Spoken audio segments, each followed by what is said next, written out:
This is Atomic Shinobi, and today I'm going to narrate fourth part of What If Neglected Naruto Was a Generational Genius. If you enjoy this video, please like, share, and subscribe to this channel. Now, wasting no more time, let's start the story.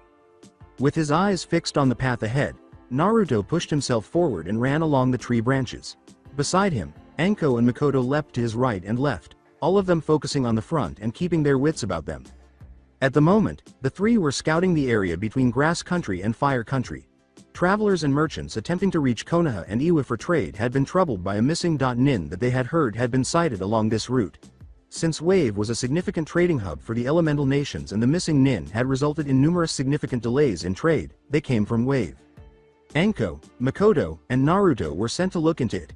Anko because the Torture and Integration Division was taking up a lot of her time and she wanted to leave the village for a short time. Minato wanted a renowned shinobi on this mission in case things did not work out, so Makoto was sent. In the meantime, Itachi had enlisted in the Anbu and was rapidly becoming a captain. Despite his offer to become an Anbu, Naruto chose to become a Jonin instead. He didn't want to live the life of an Anbu.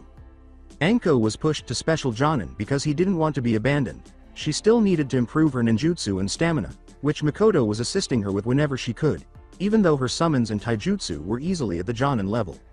Since most Iwa shinobi would have had patrols in the area similar to what they were doing, the three were shocked that they had not yet encountered any of them as they were running nearly on the border between the two nations. As Naruto concentrated on his surroundings, Makoto questioned, "Do you sense anyone, Naruto?" He extended his senses to a distance of 2 miles. He shook his head and opened them after a brief pause. "Nothing so far." "In that case, it may be best to stop for the night. It is almost sundown and we do not want to be running during the night since our view would be obscured and it will be more dangerous continuing." After nodding, Naruto and Anko swiftly located a tiny cave formation a short distance away that would be ideal for setting up a camp. Although it was only a dozen feet long, it provided some cover and was probably the best thing they could find in the mountainside.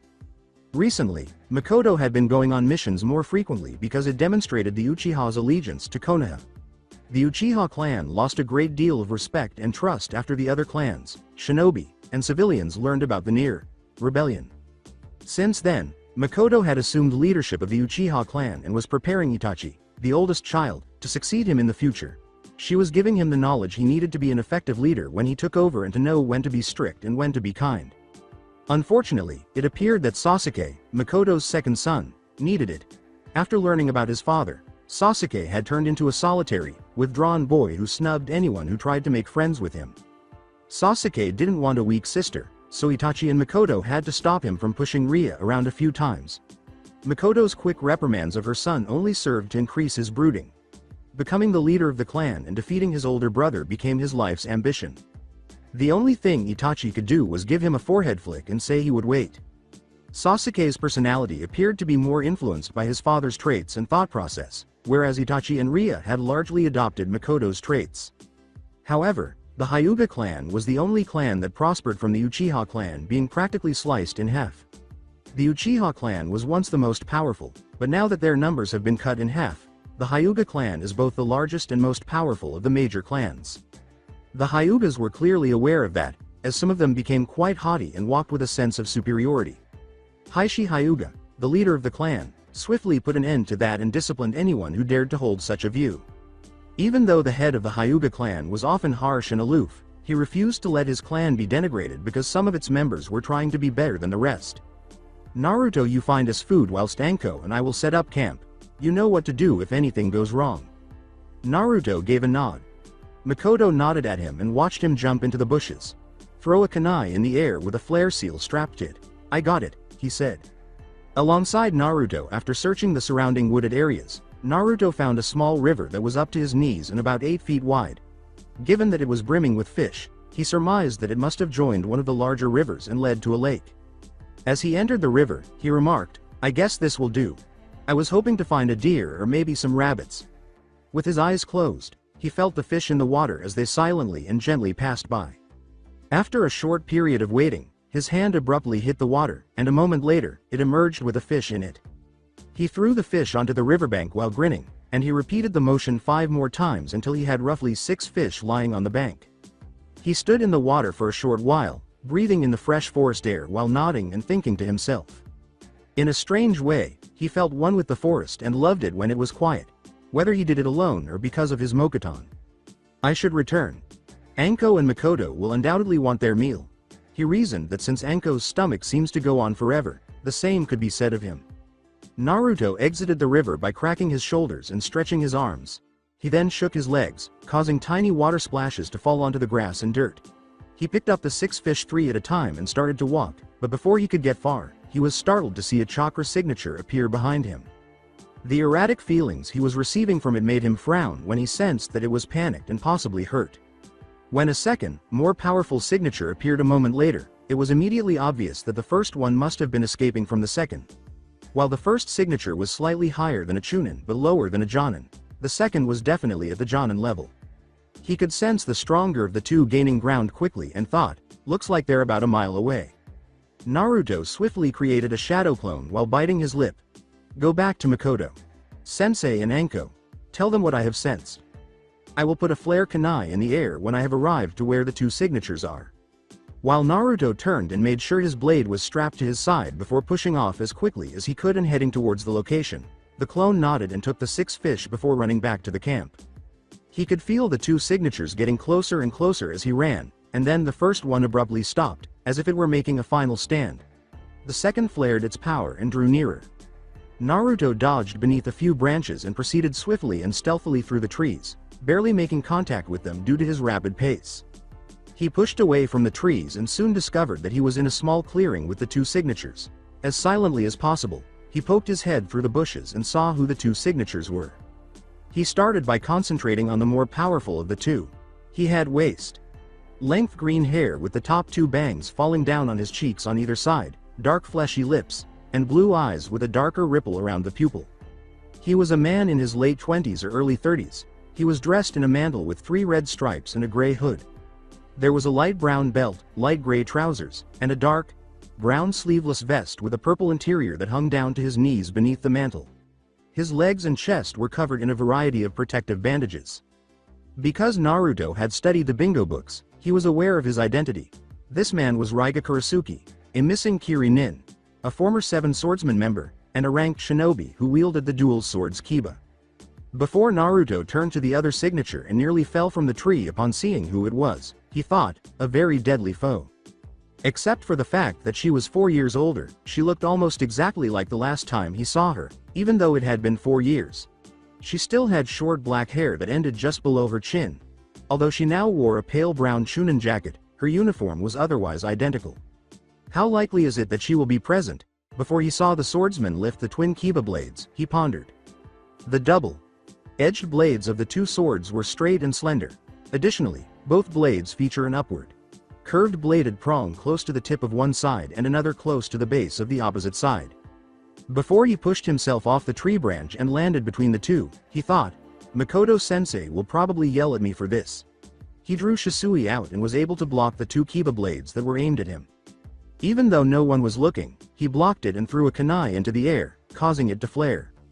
Both were taken aback by Naruto's meddling and saw another shinobi close by, but Kuretsuchi's mouth was agape as she gazed at Naruto.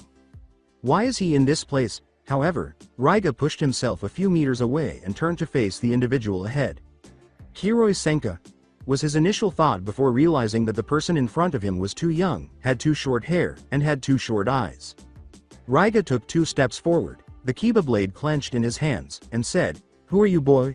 Why are you interfering?" Naruto gave a shrug. "I was in the neighborhood and I heard fighting.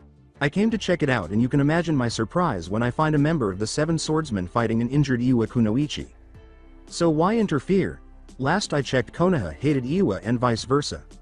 Oh, they still do, but I think it's a stupid rivalry. Personally, I have no problem with Iwa, and this girl here I know in a way. I don't really want to see her get killed." Naruto paused to examine Kuretsuchi's wounds behind him. There was a large cut on her right leg, and a tiny piece of bone was stuck out of her flesh. With that type of leg injury, it was surprising that she was able to run so quickly. His gaze returned to Raiga. "You can't beat me, brat. I was once a member of the 7 swordsmen. 7 of the best kenjutsu users in all of Kiri. You think you can hold a candle to my skills? There is one way to find out. I have always enjoyed fighting strong opponents, and I have always wanted to fight one of the 7. Kuretsuchi, who who lay behind them and watched this happen, was unable to comprehend it. She didn't know why he was keeping her safe. He ought to despise her. Iwa and Konoha were, after all, like water and oil. Simply put, they don't mix. Knowing that Anko and Makoto were approaching, Naruto felt his previous cage bushin disperse as he prepared himself once more. To get her attention, Naruto called out, "Kuretsuchi. If you can move, then I suggest you move out of the clearing unless you want to get involved in your current state," he concluded. He received a mild glare from Kuretsuchi, but she quickly dropped it before she could try to crawl away. Naruto's eyes widened a little as he focused on the scene in front of him and noticed Raiga standing only a few feet away, the Kiba blades descending upon him. Utilizing his superior physical strength against Naruto, he swiftly raised Shisui, blocked the blow, and held it there while Raiga gradually started to push him back.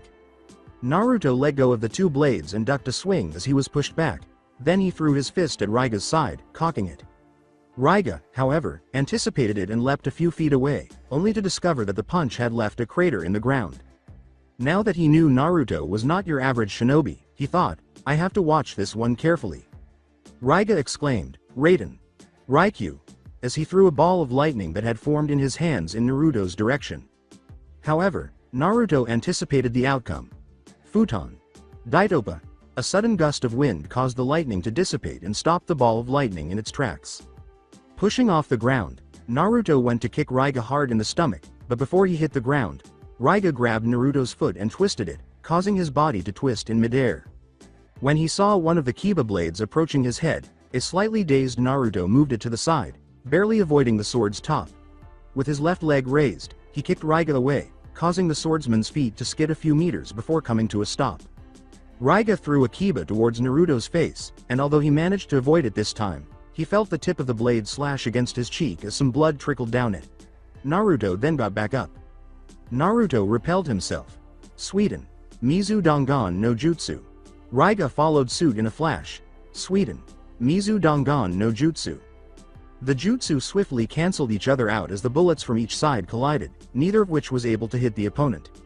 Raiga swung one of the Kibas at Naruto, who was able to block the blade, as the two fought to see who could outdo the other. Raiga then raised the second Kiba and pointed it sideways at Naruto's abdomen. The blade struck Naruto after he caught a glimpse of it out of the corner of his eye. When Kuretsuchi saw Naruto get struck, he gasped a little, but then he saw his form explode into smoke and be replaced by a log. After a few moments of searching, Raiga noticed a shadow beginning to form beneath him. When he looked up, Naruto was approaching him from below. Naruto attempted to cut Raiga in half, but Raiga deflected the blow with his X-shaped swords, and the two engaged in another battle for supremacy. But this time, Naruto was able to slip his right leg between Raiga's by using his footwork to his advantage. Then, with their blades crossed, he leaned forward and gave the swordsman a headbutt, causing him to stagger back. Taking a chance, Naruto kicked Raiga in the stomach with a chakra enhanced kick, causing him to fall and skid to the ground. Raiga became enraged as he stood back up and felt a tiny drop of blood trickle down his forehead before being swiftly wiped away. Kuretsuchi was observing from the edge of the clearing with a hint of wonder. When she saw Naruto, she was astounded that a person her age could compete with a fighter as skilled as one of the 7 swordsmen. "I used to think he was strong, but he hasn't been slacking in the last few years. As it is, I can hardly keep up with their movements." As Naruto watched Raiga raise his right hand in a gesture, he said, "All right, brat, you're not bad. I'll give you that, and your sword is a fine blade. But it's time to stop messing around." He exclaimed, "Kirigakure no Jutsu," as Naruto looked on in horror as a dense fog started to envelop the field. He was able to observe that the sky had grown darker and that thunderclouds had formed as the mist descended, even before the mist obscured the top. Naruto could hardly see 6 feet ahead of him as the fog finally subsided. He soon realized that his vision would not be helpful in this situation because it was totally blocked. "This one requires me to use my sensor abilities. They may be my only option in this circumstance." As if his voice could be heard everywhere, Raiga declared, "Now you are in my territory, boy." He must have been using his chakra to project his voice, Naruto surmised. "This is a little trick I learnt from my old pal Zabuza. Well, more like stole it from him, but it's all the same." Naruto called, but he heard a low chuckle. "If you are trying to scare me, then you will have to do a lot better than that." Before Naruto heard thunder rumble overhead and could hardly see a bright light suddenly strike nearby, he said, "We shall see."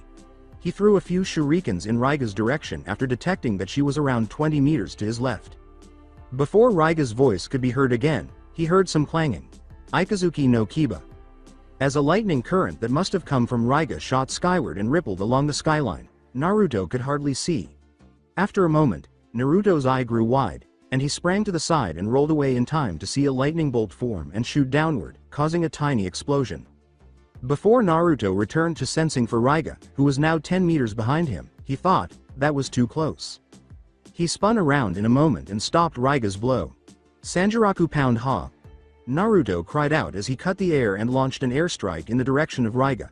However, Raiga simply smiled as he rolled out of the way, ducked, and resumed using the mist. Once more, Naruto saw lightning shoot into the sky and heard the cry, Ikazuki no Kiba. He was able to roll out of the way of the falling lightning strike. However, he unintentionally rolled in the direction of Raiga, who was waiting for him, and slammed the Kiba into Naruto's side. Naruto saw him coming and swerved to the side, but the blade still managed to sever his side and cause blood to start streaming from the wound.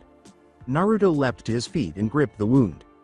As the hand over the wound started to pump healing chakra into the cut in the hopes that it would heal sufficiently, he thought, this is not good timing. It looks like the young swordsman is now injured. I guess he is not as strong as he thought he was, said Raiga. Naruto inhaled deeply. Okay, enough is enough. No more letting him toy with you like this. The next strike he might land on me could be the last. Use the training your senseis have given you. Naruto raised his right fist and slammed it into the ground as his left hand continued to pour healing chakra into the wound. This caused the entire field to tremble and become dislodged, sending big rocks and debris flying everywhere. Just as Naruto was able to sense his location once more, Raiga, who was about to hit him again, stumbled and lost her balance. Raiga attempted to push Naruto back, but Naruto pushed forward and the two clashed blades once more. He succeeded, but he saw Naruto blow up in a puff of smoke. Where is he? As he attempted to glance around, he realized that Naruto was now using the mist to his advantage and that the roles had been reversed. Raiga threw his blades into the air, and as lightning struck them and electricity engulfed his entire body, he decided not to let a child beat him. Reigeki no Yoroi. This is only good for one attack, but I will kill you. Shutting his eyes, Naruto sensed Raiga and listened close by. He could see that jutsu in particular had depleted his chakra, and eventually the man would be running low, but Naruto still had plenty left in his vast reserves. Although his side wound was now partially healed, he would still need to complete the task and apply bandages as soon as the battle was over. Though not nearly as strong, the armor resembled that worn by the Raikage. Chakra was collected by Naruto and stored in his body. If I can release a genjutsu with a strong chakra burst, I should be able to do the same for this jutsu. Nothing can get through this armor. Be thankful that afterwards I will give you a proper burial. Before gathering water in one hand and earth chakra in the other, Naruto thought, I'll pass. Thankful that the mist was in full force, he slammed them together. Mokuton. Mokuza Chikia, Yari. He exclaimed without a word, smiling as a loud cry resounded and he felt Raiga panic. Where is he? Raiga asked himself, searching everywhere for Naruto, detesting the fact that he was now the object of play. Raiga was going to push off in an attempt to get a lock on the young shinobi, but before he could do so, he felt two sharp objects pierce his ankles, going straight through the bone. Raiga exclaimed, ah, as he dropped one of the kibas, causing the lightning to scatter and depart from him. His hands gripped his ankles and he knelt down. The pain was like fire shooting along his ankles. Naruto heard a blade fall from a distance and took advantage of the situation, thinking that this might be a good time to employ one of his new skills. Itoryu. Kamonbachi, he exclaimed as he dashed in Raiga's direction and leapt to the sky. He put his blade in a stabbing position as he lowered himself toward Raiga. As he descended from the sky, he watched Raiga shakily stand up and, just in time, saw Naruto approaching him. He made an effort to move, but his ankles hurt too much. He attempted to block it, but he was too slow and exhausted from his previous technique. The right side of his chest was pierced by Naruto's blade as it fell upon him.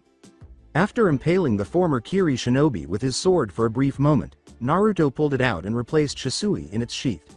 After that, he collected a significant amount of chakra, which he then released a short while later. As the mist surrounding him started to clear and vanish, the outcome was what he had hoped for. As it dimmed, he noticed that Anko and Makoto were standing next to Kuretsuchi, both of them wearing worried expressions. However, he noticed Makoto's startled expression when she noticed Raiga sagging to his knees on the floor. As Kuretsuchi nodded from her ground, seated seat, he heard Anko say, "Whoa. I wondered when you two would get here." He replied. He noticed Makoto frowning as she looked at him, but then her gaze returned to the back of him. His eyes widened as he turned around and saw Raiga grabbing his two Kiba blades as she began to stand up. Wow. What a guy. Now I know why he was a member of the Seven. Even though Raiga's hands could hardly hold the two blades, he managed to wheeze out, "This is not over yet, brat. Now until one of us is dead on the ground." Anko was about to advance from the side when Makoto put an arm in front of her, but she stopped. She claimed to have seen Naruto turn back around and grasp his sheath as he assumed a position that all three of them recognize. "This is not our fight, Anko.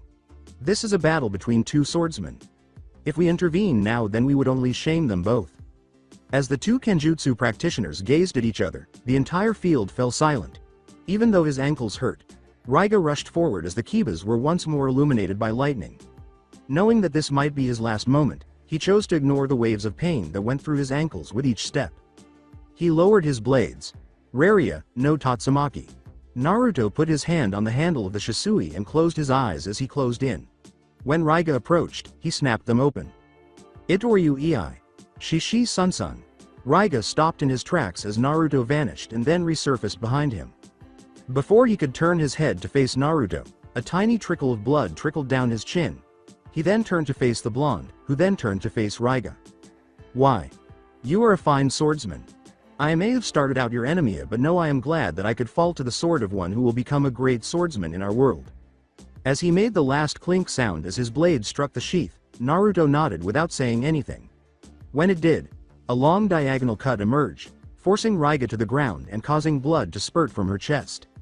His eyes permanently closed as he struck the ground, but Anko, Makoto, and Kuretsuchi were now focused on the same thing. Naruto. He just killed a Seven Swordsman member. Before placing his hand over his left shoulder, where a long cut now lay, Naruto glanced at his fallen opponent and said a brief prayer, wishing him a happy afterlife. He reasoned, I suppose Raiga's final cut did manage to hit its mark. Although the wound was not life-threatening, he was genuinely relieved that he knew it would heal.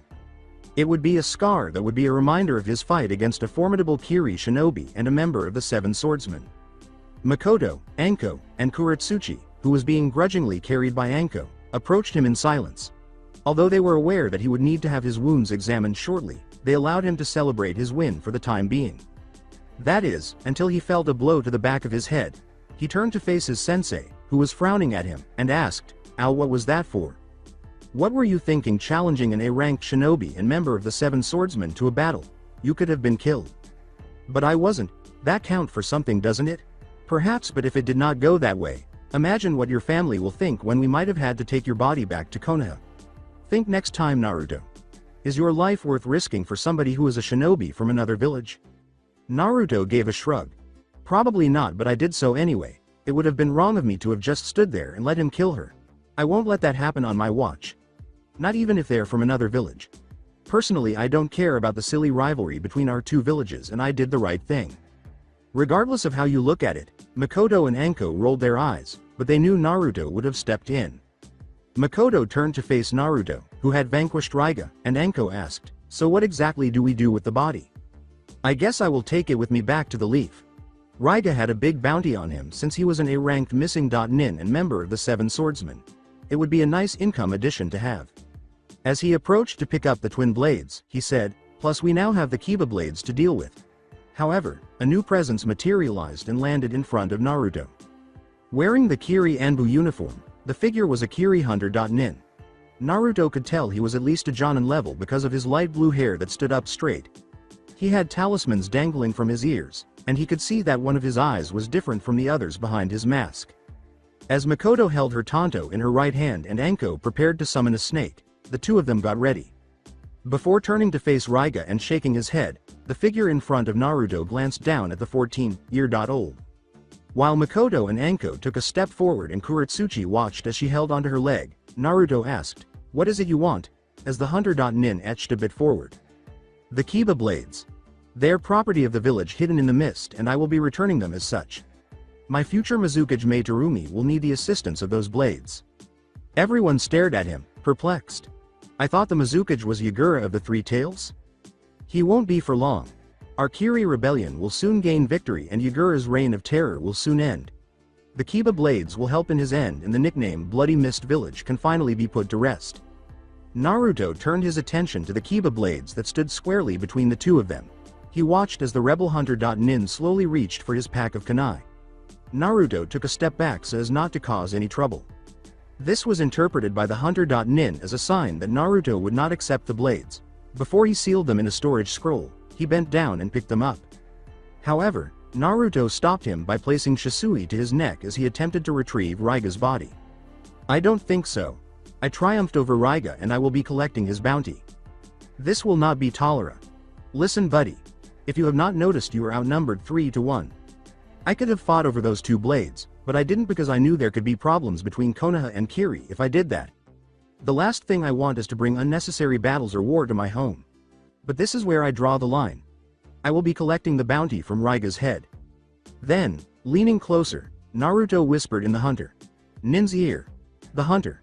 Nin's blood ran cold when he said, unless you want me to tell the Hokage and the Hyuga clan that you have a Byakugan in that eye of yours. He pulled his hand away from Raiga and turned to face Naruto. The Kiri hunter Nin leapt onto a tree branch and drove off without missing a beat. Raiga's body was placed in a storage scroll while Naruto sheathed his blade. He returned to their campsite after walking back toward his friends and visitors. The girl blushed and wriggled when Naruto picked up the Kuretsuchi bridal style, but she was quickly stopped and silenced by Naruto's raised eyebrow. The Iwa girl made the most of her situation and leaned into Naruto as they ran along the treetops and Naruto made sure Kuretsuchi was okay to accompany them. The following day when Naruto backed her with Makoto and Anko just in front of him the following day, Kuretsuchi was in a similar position, holding onto his neck from behind. The remainder of the evening had gone smoothly as Makoto used her meager understanding of medical jutsu to heal Naruto while Naruto treated Kuretsuchi's wounds. However, he would need to visit the hospital to have them examined once they returned to the village. Kuretsuchi had only expressed gratitude for the food and protection from the Leaf Shinobi. Kuretsuchi was currently being escorted to the border between their two nations, where she would be dropped off a short distance from a patrol station. The last thing Makoto wanted was to give the Iwa Shinobi the impression that they were hostile. They would drop her off at one of the locations Iwa Shinobi frequently visit in the border country because grass country was situated between their two nations. As Kuretsuchi nodded, he inquired, "You okay back there?" He received a shaking head as his response to the question, "Are you going to say anything other than nod or shake your head?" He gave a small pout and then shrugged. "Suit yourself. Be ashamed not hear that voice of yours. I'm sure it makes many men and some women tingle when they hear it."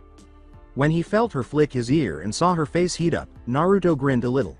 "Don't say such things." He responded, simply pleased that she had finally spoken. Fine, fine. So what have you been doing since our battle during the Chunin exams? Getting stronger, I bet. Of course, I said I would and I will still want a rematch one day for that humiliating defeat you gave me. I thought you were going all out against me, but your match with the Uchiha was even more earth-shaking. I hate it when people hold back against me.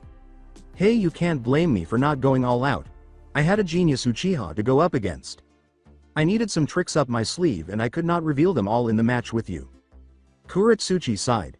Yeah, well, don't think you're going to win next time. I will show you how strong I have become. My father and grandfather have both been training me non-stop for the last 4 years. Naruto gave a nod. Well, when you want your rematch, then I will be happy to give you it. Kuretsuchi returned the nod. Anko and Makoto were both staring at her out of the corner of their eyes as she turned to face them, clearly making sure she didn't try anything. She noticed Naruto turn his head to face her and asked, "So why did you help me?" He gave another shrug. Why not? I mean, I know we are from two different villages that happen to not like one another very much, but I could not just let you sit there and die. You do know that most would have just let it happen, right? I know, but I guess I am not like most people. Most people would say that, thinking they have something different that make them stand out. True, but I guess in my case it is true.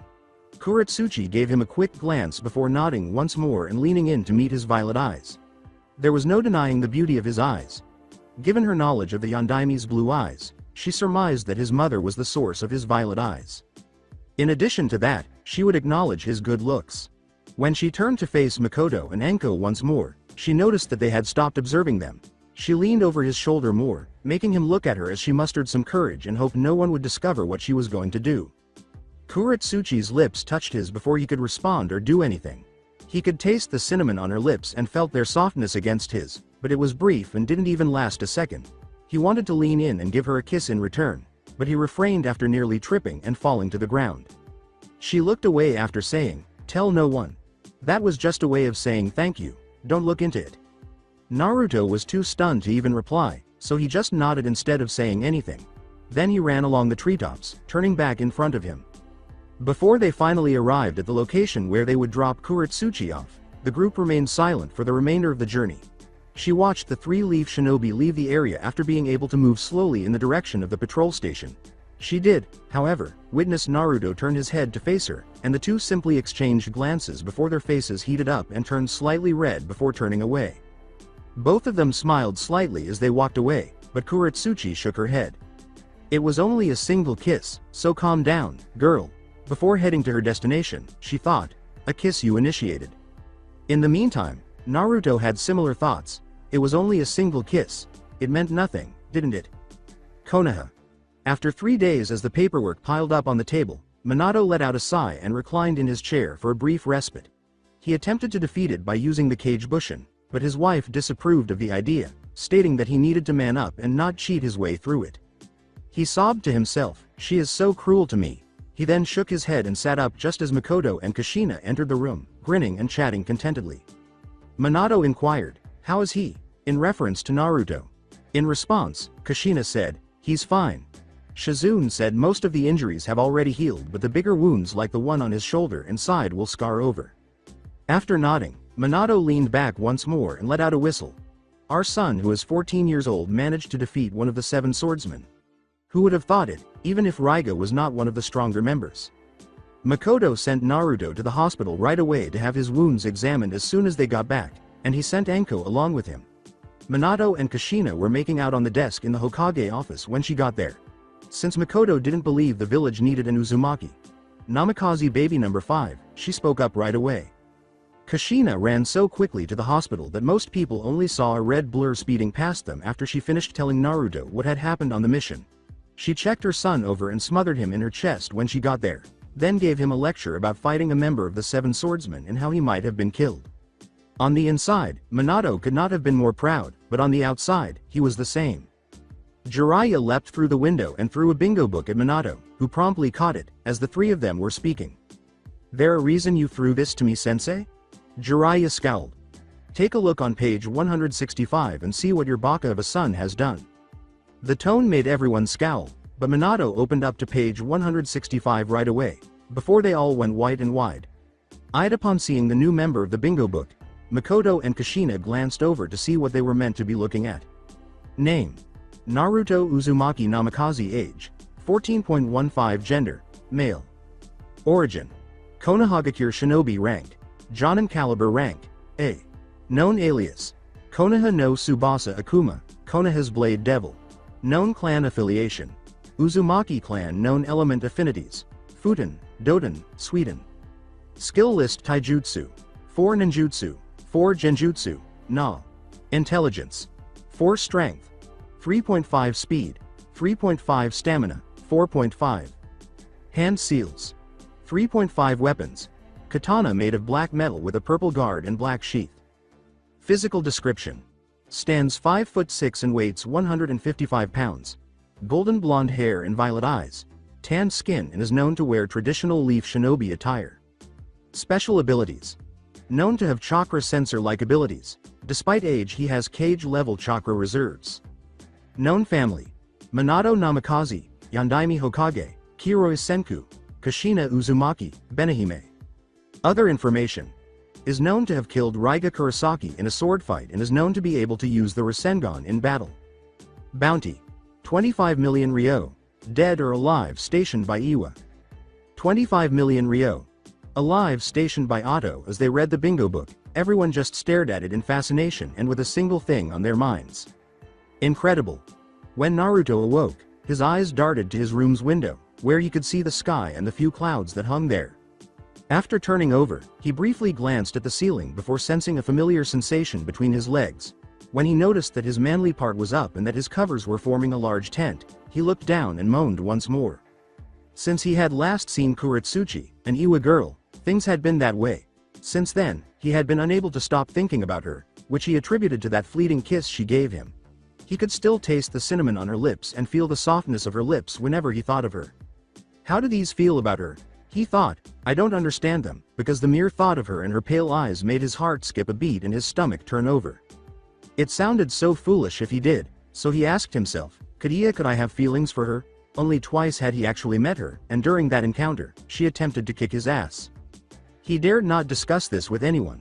He was aware that it would lead to further issues between him and his family if someone he knew found out he was possibly attracted to a girl from Iwa, who was also Tsuchikage's granddaughter.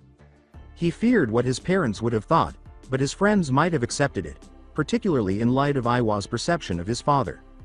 With a sigh, he got out of bed, showered briefly, and changed into comfortable civilian clothes because he had the next few days off. By the time he was 15, Naruto was 5 feet 8, taller than his mother, and on par with Tsunade. He wore his hair short because he would resemble his father if it were longer. The most obvious alteration was that Naruto now had a purple diamond mark on her forehead, similar to Tsunade's. Tsunade and others knew that Naruto would be targeted by bounty hunters, shinobi, and missing nin since word spread about his battle with Raiga Kurasuki and the fact that he was now listed in the bingo books as an A-ranked shinobi. Tsunade therefore made the decision to apply the creation rebirth seal to his forehead in order to increase his chances of surviving a confrontation with a potentially more powerful foe. In this manner, Naruto could store chakra in that seal, which he could then release to heal all of his wounds if he were injured to the point where he might die. Additionally, Naruto's training with Tsunade had given him some knowledge of medical jutsu, which was helpful. Tsunade was aware that if Naruto ever used the jutsu, it would shorten his life expectancy, but she would rather he lose 5 years of his life than his entire life. Hiruzen, Minato, Makoto, and Kushina all concurred and said that knowing he had the seal on him would be a comfort. He left his room, dressed simply in black shorts and a dark green shirt, to find Anko and Itachi seated around the table, Anko downing a glass of orange juice while Itachi ate his cereal. With Itachi nodding slightly and Naruto waving at her wearily, Anko said, "Morning, sleepyhead." The Uchiha boy simply returned the nod and resumed eating breakfast. He placed some toast in the toaster and waited for it to come up, asking, "Busy I take it?" He noticed that Anko was wearing her typical shinobi attire and was putting on her sandals while drinking beneath the table, while Itachi was wearing his Anbu uniform. She shivered mockingly and said, "You know it, got 3 people to torture today. Oh, the blood and the screaming. It just tickles me." Itachi muttered, "You know you're never going to get a boyfriend if you keep scaring people like that." However, he was quickly kicked in the shin by a foot. He simply raised an eyebrow at Anko, who was grinning broadly at him, despite the fact that it hurt. As she ruffled his head and tangled his hair, she remarked, "No man could ever handle my desires, my wonderful Uchiha friend. Beside, as much as I like boys, you know I do like the women just as much." After learning that their friend and teammate was bisexual, Naruto remarked, "So you keep telling us." Since Anko always seemed to glance at girls' chests and backs when they weren't looking, they weren't overly shocked overall. Additionally, they accepted it quickly and easily because they both knew early on that she had a thing for both sexes, so it didn't bother them. "Then I guess I will warn the male and female population of Konoha and warn them Anko is looking for a good rutting. May Kami save them." Anko wiggled her eyebrows at Naruto, who shook his head and said, "True, but maybe we could get around again. You did love it when we went at it that one time." Given that it had only occurred a few months prior, Naruto would always remember that.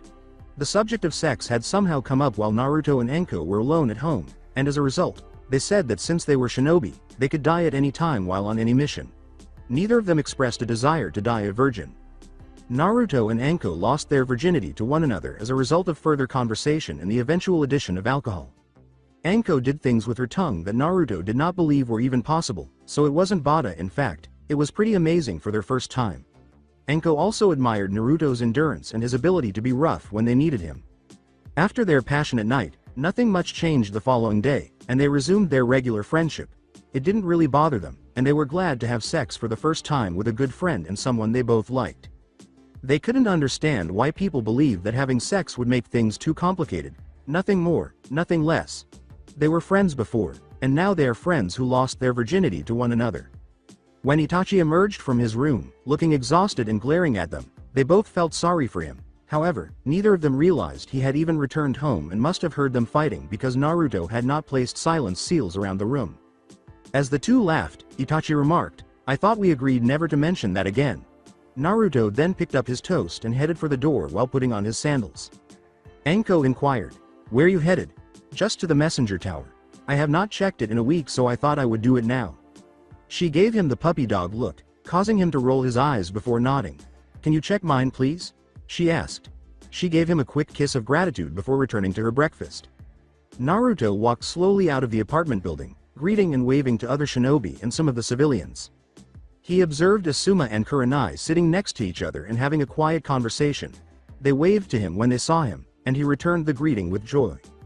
He stopped at a small cafe copyright he frequented and bought his morning coffee as he strolled along the Leaf Village path. He felt two tiny figures coming at him from behind as he was leaving. He turned around quickly, opened his arms, and held fast as two blonde blurs slammed into him and gave him a tight hug. Mito and Eiji both called out, "Naruto.ni." They grinned up at their older brother, who continued to hold them, and started to walk with the two 10-year-olds, one in each arm. Mito gave him a glare and a pout, wanting him to respond quickly. "We haven't seen you in ages, Ni-san. Where have you been?" Eiji asked.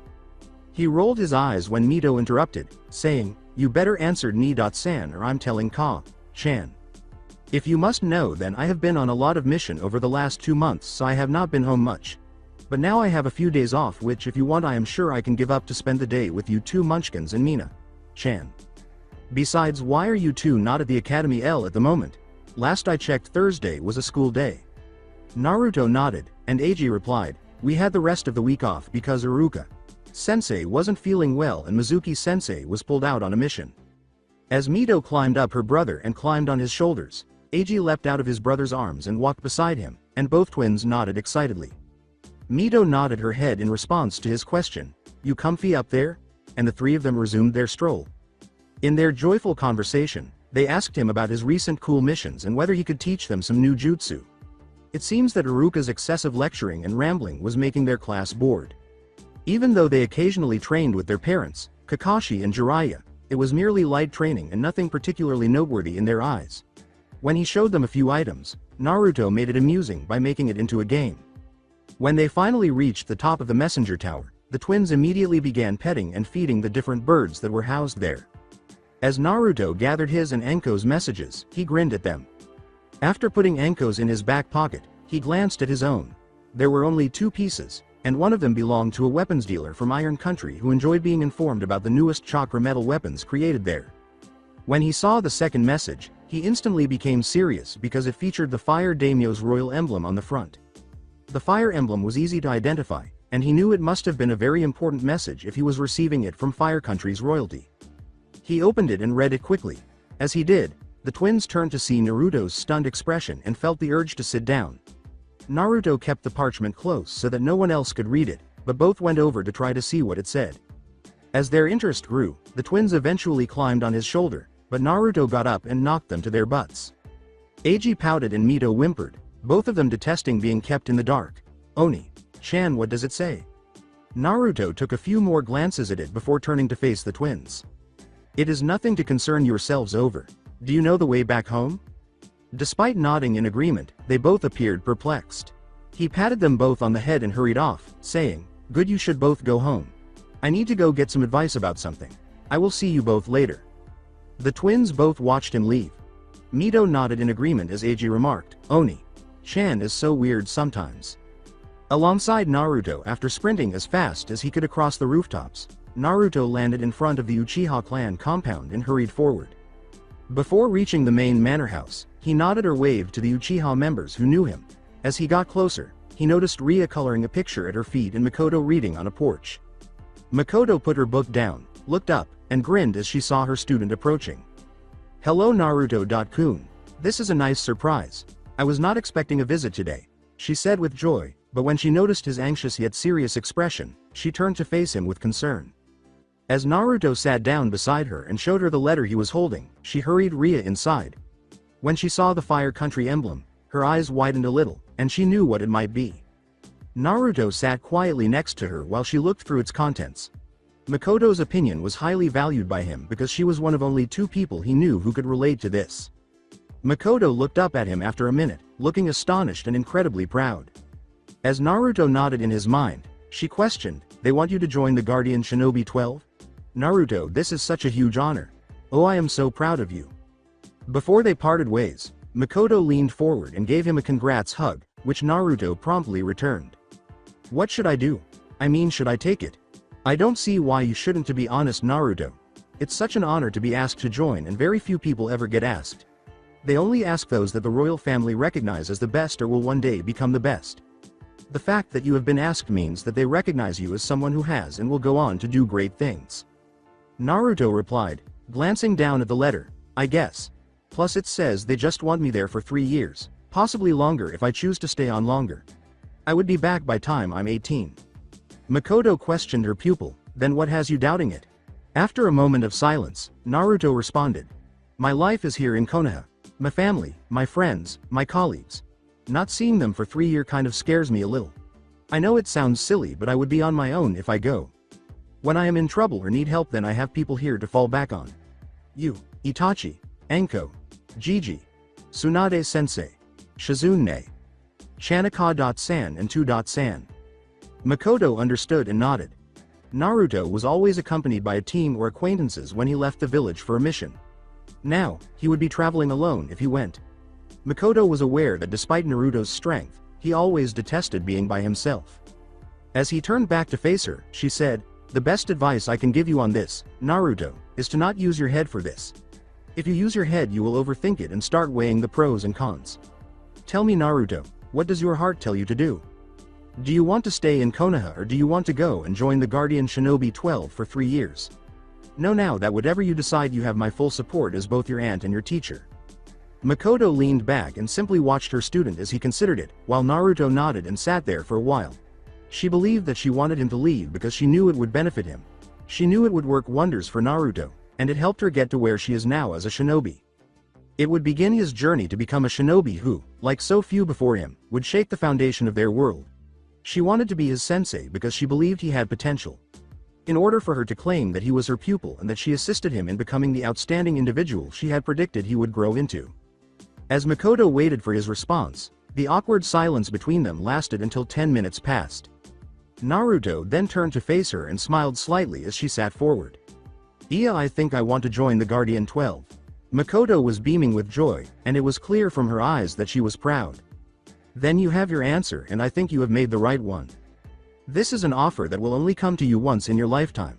So many before you have turned it down, like your parents, for example, Kakashi, Jiraiya and Tsunade as well, and I always think they made the wrong choice.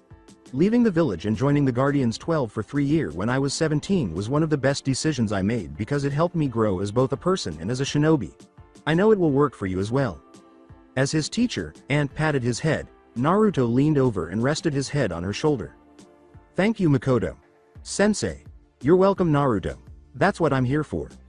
Later on in the day, after speaking with Makoto, Naruto went to see Asuma because he had returned from his 2-year stint as a member of the Guardian 12, and Naruto could see how much stronger and more mature Asuma had grown. He was now among the village's strongest jonin. The son of the Sandaime Hokage, Asuma, congratulated Naruto on being asked and spent approximately an hour talking with him about his time in the group, describing it as 3 of his best years as a shinobi. He told Naruto that he had made the right decision and wished him luck. Naruto had another task to complete now. Inform his family. Fortunately, it was simple because his family was all at the Namikaze home for dinner. Earlier that day, he informed Itachi and Anko, who both congratulated him and wished him luck. He was relieved to have his blessings because he didn't want his 2 closest friends to believe he was simply up and going.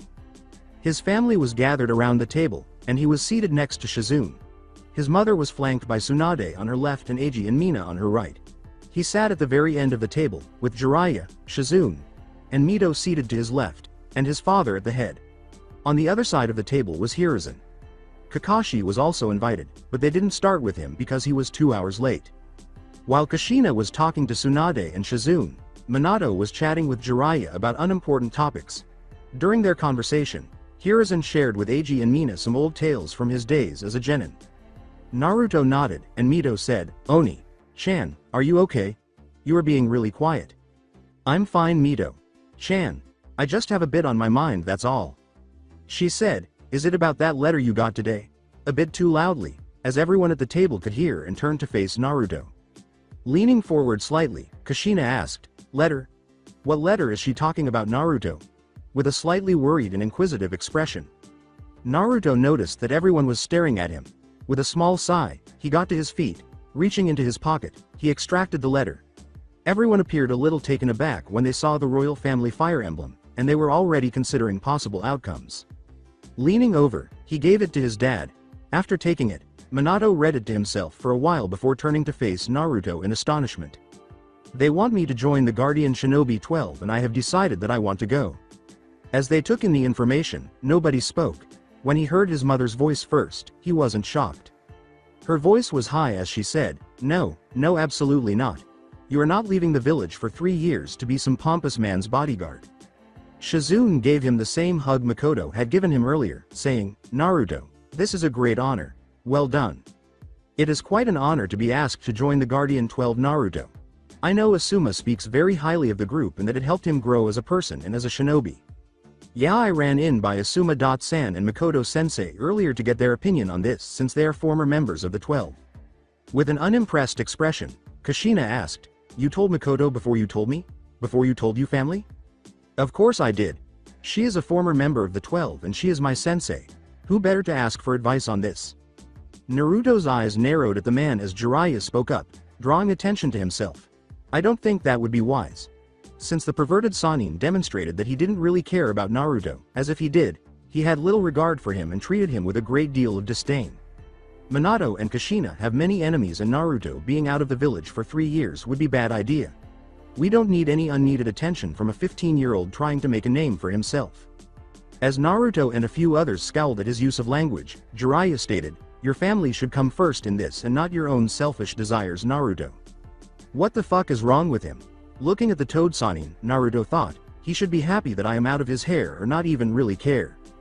Jiraiya frowned as Naruto remarked, "Yes, well too bad, it's not up to you, you old pervert. I have already chosen what I will do and I want to join for the 3-year contract. Makoto, Sensei, Asuma-san, Itachi and Enko have all given me their blessing and telling me I should take the offer while I can." His siblings appeared depressed at the idea of him being gone for so long, while the adults all had a thoughtful expression. Mina in particular was having a hard time controlling her tears. "Well, I see no problem with it. I think it would be a great experience for Naruto." Tsunade replied. She then grinned at her student, who grinned back at her. "I know I turned it down, as did many of us here, but that does not mean Naruto should have to. If he wants to join and protect the Fire Daimyo for 3 years, then he has my blessing to do so." Shizune ruffled his hair and said, "You already know my answer." He pouted a little before grinning once more. Jiraiya said, not bothering to look up from his dinner, "And you already know mine." "You are aware of mine." Kushina spoke firmly, making sure that everyone, especially Naruto, understood her thoughts. "I don't want him spending 3 years out of the village allowing Kami knows who to try and hurt him." Naruto then turned to face Hiruzen, who was wearing a thoughtful expression. After a brief pause, he produced a small piece of paper, wrote something on it, and gave it to Naruto, who examined it. Who is the Hidden Leaf Village's king?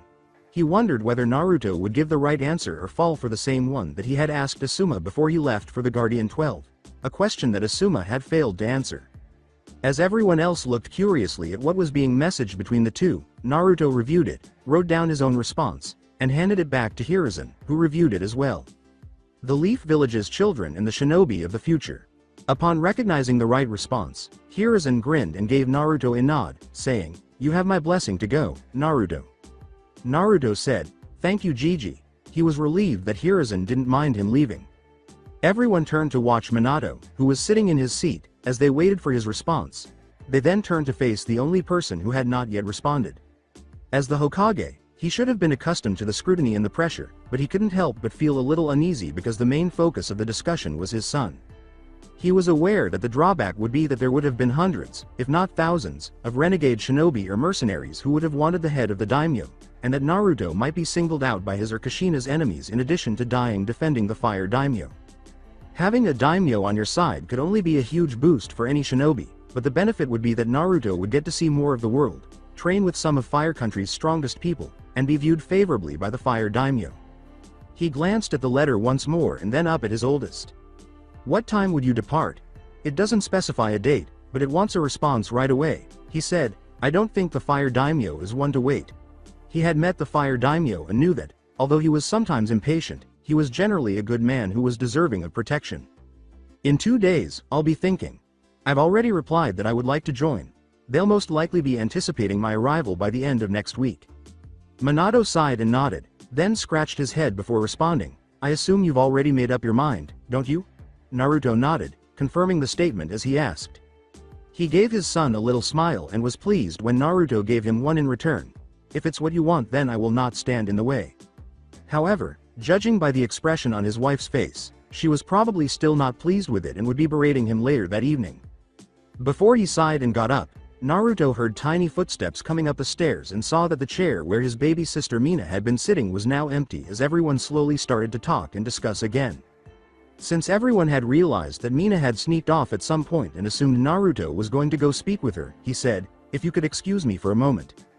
The room of Mina. Naruto smiled as he ascended the stairs and made his way to Mina's room, where his name was written in pink on the door, adorned with glitter and tiny stars, highlighting Mina's innocence. He heard gentle sobbing and crying coming from inside as he knocked on the door. "Mina-chan, may I enter?" Without receiving a response, he heard more sobbing. Gently turning the handle, he opened the door and entered. He looked over to his sister's bed and was heartbroken to see his younger sister curled up in a ball, her face red and puffy, tears streaming down her cheeks. He walked over to her bed, knelt next to her, lowered himself to her level, pushed a lock of hair out of her face, and patted her cheek, saying softly, "Mina-chan. Please don't cry, my little Haim. Seeing you so upset hurts." Naruto took a tissue from a tiny tissue box on her bedside table and had her blow her nose before wiping away a tear or two from her eyes. She sniffed and ran her hand across her nose. He sat on the bed and felt her rise and crawl onto his lap, placing her arms around him and her small legs hanging off the side, her head resting on his chest. "Please don't leave. I do not wish for you to abandon me." With a sigh, Naruto put his head over hers and gave her a hug in return. "I understand that it might feel strange without me, but it will only last for 3 years. Then I'll return, and we'll be together once more. Mina, you must realize that this honor I have been bestowed upon me only occurs once in a lifetime. I might always regret passing up the chance if I don't take it." She sniffed once more, but he could feel her nod. "In addition, you are aware that I would never abandon you. Even when you're not aware of it, I'm always by your side." He simply grinned as he nuzzled his nose against hers, causing her to smile and giggle a little as she turned to face him, who had a perplexed expression on his face. Mina tapped his chest as he did hers, and Naruto nodded. "I'm always right in here," he said, tapping her chest with his fingers. "Just like you will always have a very special place in mine, a special spot that no one will ever take." "Mina-chan, would you like to know a little secret?" Mina nodded enthusiastically, curious to learn the secret as he whispered in her ear. "You are the person I love and care about the most out of everyone in the world," he said in a low voice, "but don't let Ka-san or Mito-chan know or they might get jealous." Mina laughed again, then leaned up to give him a big kiss on the cheek before she simply sat with her older brother and enjoyed his warm embraces. As he sat there embracing his younger sister, Naruto realized how much he would miss not just her but also Mito and Eiji. To get her attention once more, he said, "Hey now. How about tomorrow being just you, Mito, Eiji, and me spending the day together? The 4 of us will be alone, so we can enjoy a fun-filled day. Together, we can visit the park, climb the Hokage monument, and eat lunch at Ichiraku's ramen. Wouldn't that be pleasant?" Before the two made the decision to return downstairs and enjoy their dessert, Mina's eyes glowed with joy and she nodded her head quickly, indicating that she liked the idea. The following night, wearing her light purple nightgown, Kushina combed her hair in the mirror in her room before going to bed, taking a deep breath. After talking about it for at least 2 hours during the night, with Minato finally persuading her, she finally gave in even though she was not at all prepared to watch her oldest son depart tomorrow. His description of Naruto's feelings toward them both was the most convincing. After learning of their 5 years of unintentional mistreatment of him, Naruto became aloof and occasionally chilly toward Tama, not necessarily cold, but rarely in the same room as them. However, some of that trust had started to return, and Minato reported that he had observed Naruto smiling more around them and talking to them a little more than he used to, indicating that the son and parents' relationship was gradually being restored at a good, steady pace, which was what both parties desired. In the end, she gave Naruto her blessing after realizing that he was no longer a baby or a young boy but rather a young adult and a shinobi of Konoha, capable of standing up for himself and protecting himself when necessary. He was also a smart boy who knew when to bail and when things got too bad. "Do you intend to go to bed, Kushi-chan?" As he set a book aside and prepared to sleep, Minato asked. "In a moment, I will." As Minato nodded, she stood up and said, "I just want to make sure that the kids are okay." She left her room and went into the hallway, stopping first to look in Mina's room, only to discover that Mina was not there. She went to check out Naruto's old room after experiencing a moment of panic because Kushina was thrilled that the twins and Mina had persuaded him to spend his final 2 days with them. She noticed her kids weren't in the room when she looked in again. More terrified now, she nearly rushed to the twins' room, opened the door, and started to enter, but stopped when she saw what, or better yet, Woe was inside. All 4 of her children were sleeping in the larger bed that was created by combining the twins' 2 beds. Eiji and Mito had positioned themselves on his side and snuggled into him, while Naruto was lying in the center with Mina's little head resting in the crook of his neck and her fast asleep on top of his chest, with Naruto's arms covering them and keeping them safe against him. The scene before her was perfect. The 4 people she had carried, birthed, and loved more than life itself all together in a peaceful sleep, and Kushina had to put her hand to her mouth to stop the little sobs from escaping. Minato appeared behind her and put his arms around her, saying, "I don't think I have seen them all together like that since they were little." Kushina leaned into her husband as they gazed at their kids with joy. "With Naruto gone for 3 years, it will be odd. The idea of one of my children being so far away from me bothers me, but I can't continue to care for them all indefinitely. I must eventually let go." As they stood there for a moment, staring at their kids, Minato gave a silent nod. Minato saw Kushina gaze at her children with unwavering love, and he kissed her head as they both noticed that there was some room on the bed where Eiji was lying. As she glanced at him, he said, "Stay with them for tonight. I know you want to stay with them, and there's room for one more on the bed. I'll see you in the morning, and stay with our kids tonight," he said. Kushina smiled at Minato, kissed him on the lips before they parted, and said, "Thank you." Minato nodded at her before leaving quietly for their room. Shutting the door behind her, Kushina went to the bed, tucked herself in, and lay on her side, putting her arms around Eiji and kissing her youngest son's head as he leaned into her. She leaned on the pillows and slowly started to fall asleep after noticing Naruto's hand next to her and gently taking it in hers, feeling his slight squeeze back and his refusal to reject it. Even though she could sleep in her husband's bed any night, she preferred to sleep next to her children tonight and keep them in her line of sight. The following morning, with a rucksack slung over his right shoulder that held a variety of clothes and a storage scroll, Naruto stood in front of one of the main gates of Konoha, which were open and ready for him to depart and head to the fire capital. As they waited to bid him farewell, Minato, Kushina, Eiji, Mito, Mina, Tsunade, Shizune, Hiruzen, Makoto, Itachi, Anko, Hayate, Yugo, and Hana stood behind him. He first shook hands with his friends, hugging Hayate and Itachi with one shoulder while the girls gave him full hugs and a peck on the cheek, telling him to get stronger because they would have made great progress by the time he returned in 3 years.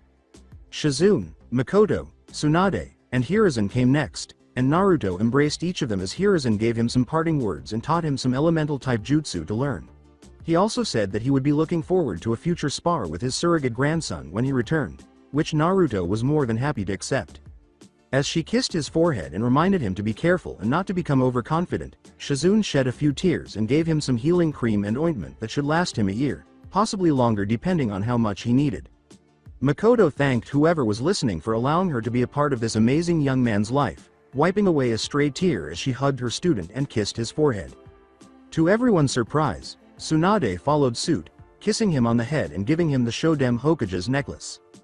Before quietly tucking a storage scroll into his cloak and giving him a hug, she remarked, "I know you will be the first to break this curse. Some of my grandfather's Mokuton jutsu is contained in that scroll. The best time to start practicing your bloodline to the fullest will be while you're away." Before reaching his family, Naruto nodded.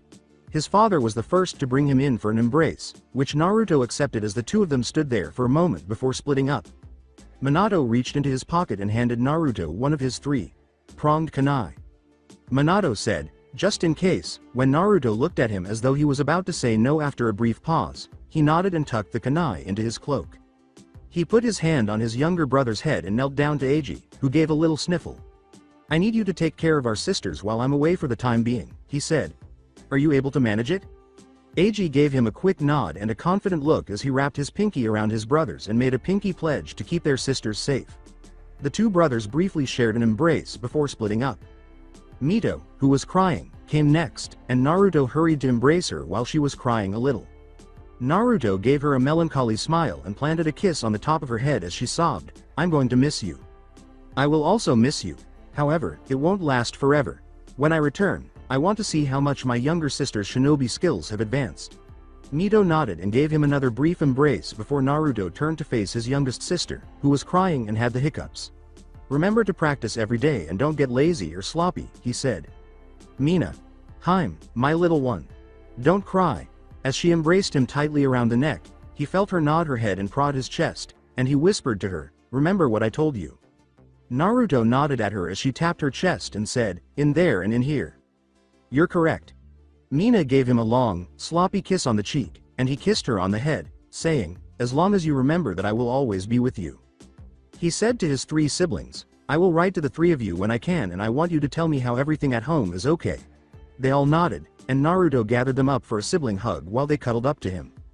They parted ways after a short while, leaving Naruto with only one person to bid farewell to.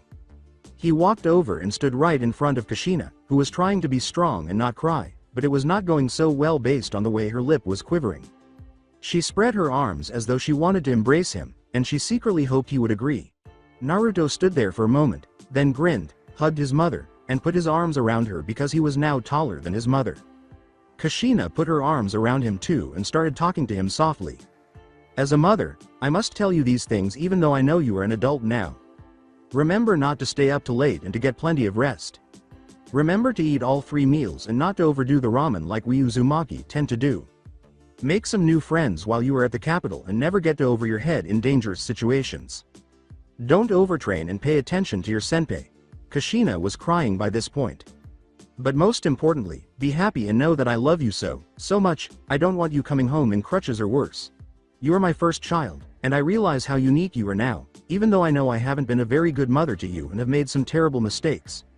You are a part of me because you are my first child," she said, sobbing and kissing the side of his head. "Come home safely and come back to me."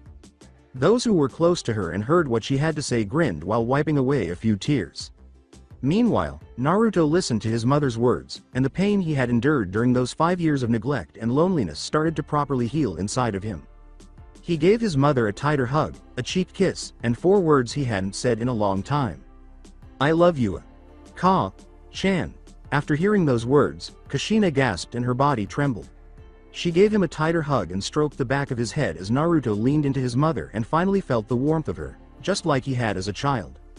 2 Anbu escorts stood patiently waiting, ready to escort him to the capital, and after a few sniffles, they finally broke apart as Naruto gave her one last smile before turning around. He turned back to face everyone after making sure he had everything and nodding to the 2 Anbu.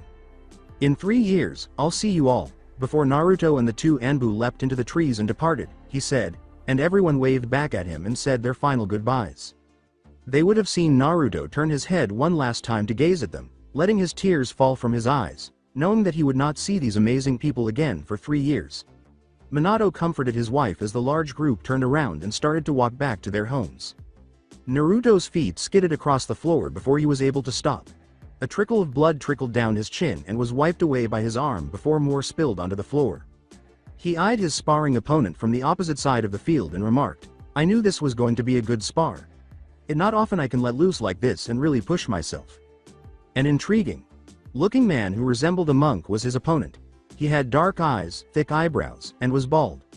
He was dressed in the traditional ninja monk uniform, which consisted of a black one-shoulder top worn over a white long-sleeve shirt and pants. He went barefoot and wore the sash that symbolized the 12 Guardian Ninja group. Chiriku, a senior member of the 12 Guardian Shinobi, was the man's name. He had been there since Asuma was an active member and was the one who became Naruto's senpai and taught him the ropes. Since Chiriku was easily a high Jonin level and, based on Asuma's description of the ninja monk, was on par with Asuma, one of the Leaf's best, sparring with him was helping Naruto's training tremendously. Chiriku may not have used genjutsu or ninjutsu like other shinobi, but he was well versed in injutsu and had a very strong taijutsu.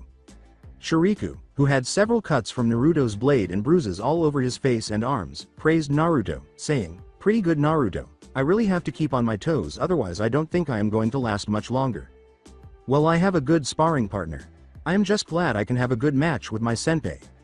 As he and Naruto raced forward and engaged in hand combat in the middle of the field, Shuriku calmly said, "Come."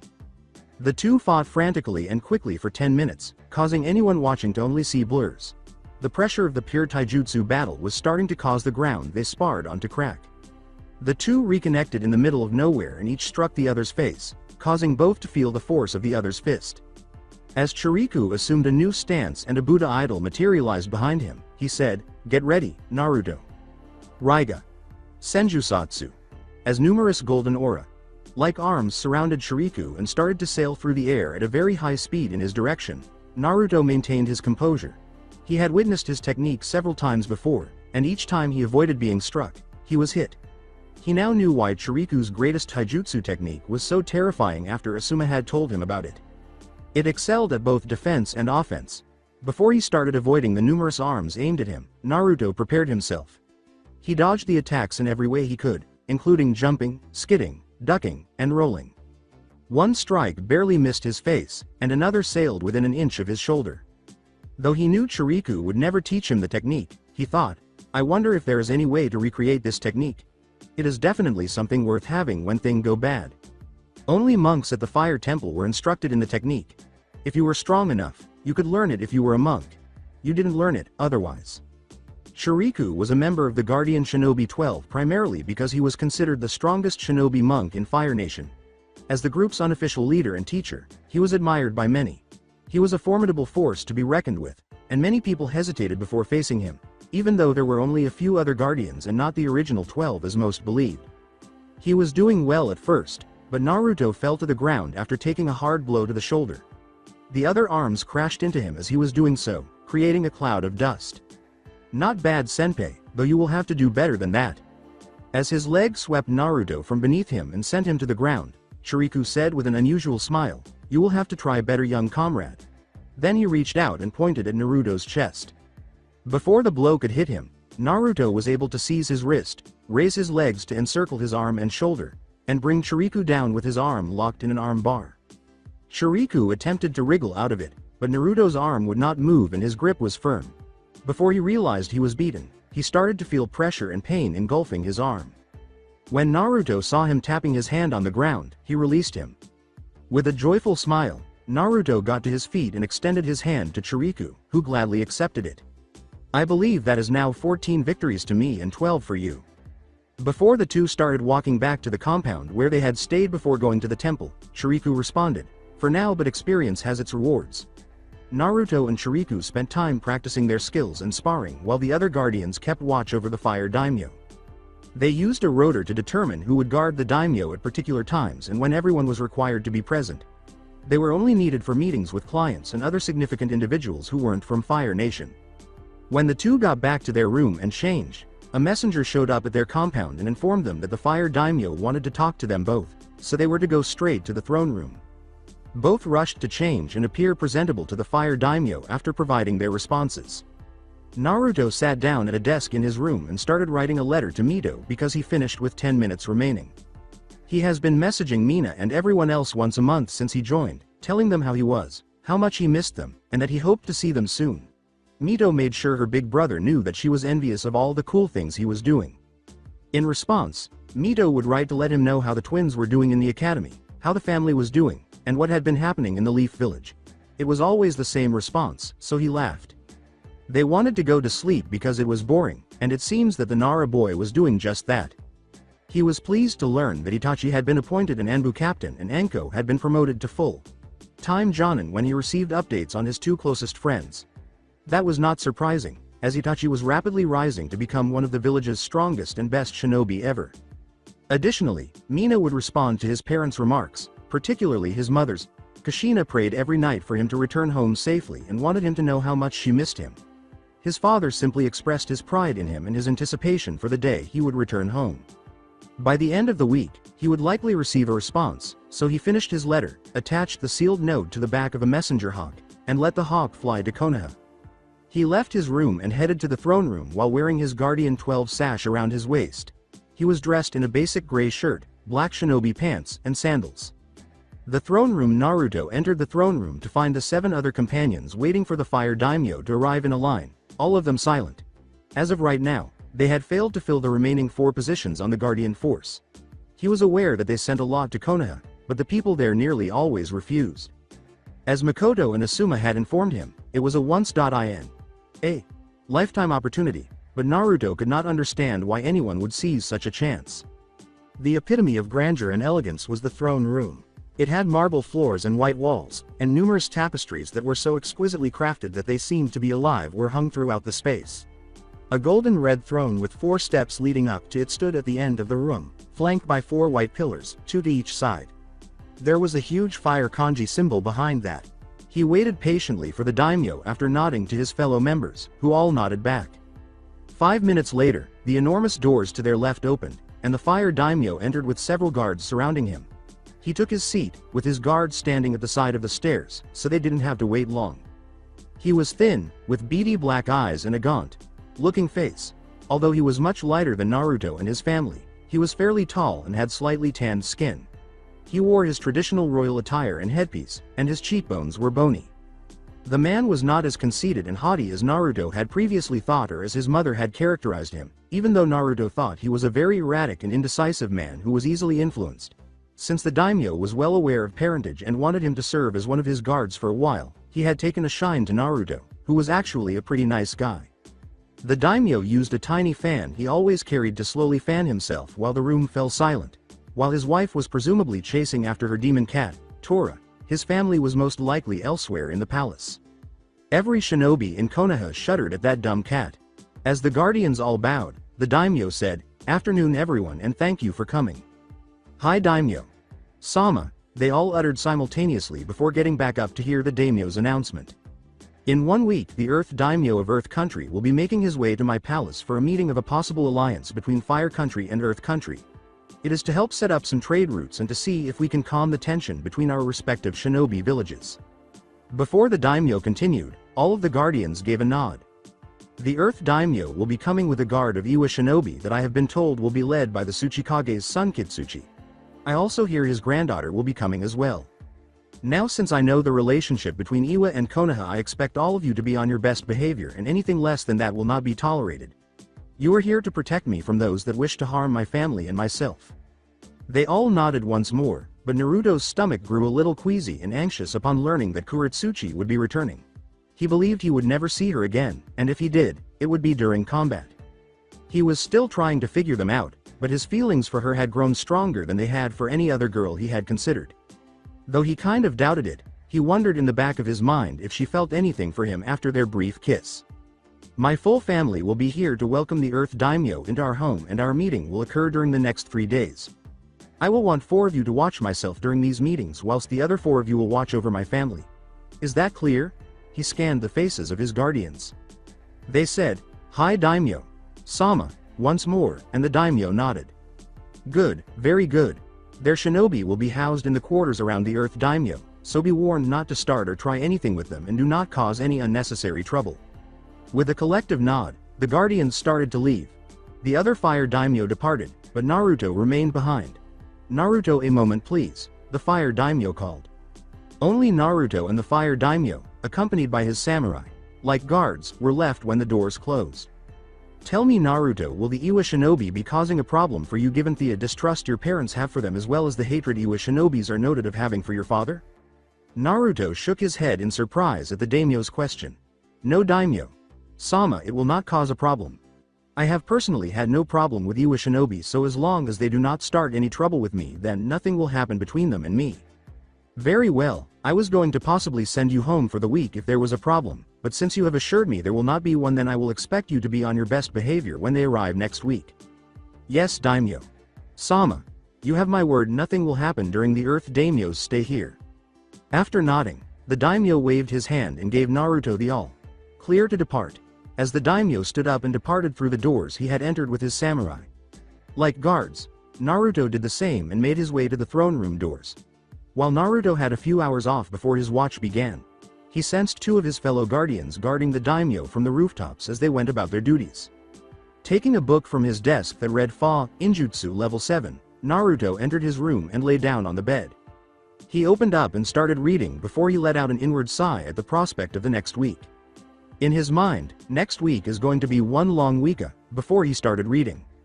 After a week with the fire daimyo at the head of his family and the palace servants off to the side, Naruto stood next to Chiriku while all of the guardians kept watch over him from both sides.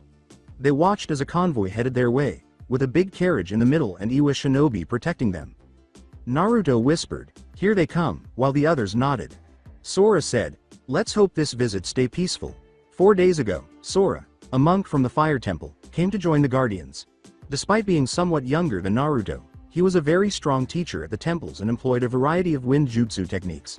In addition to wearing the same clothes as Chiriku, he had a full head of light blue hair that reached his chin.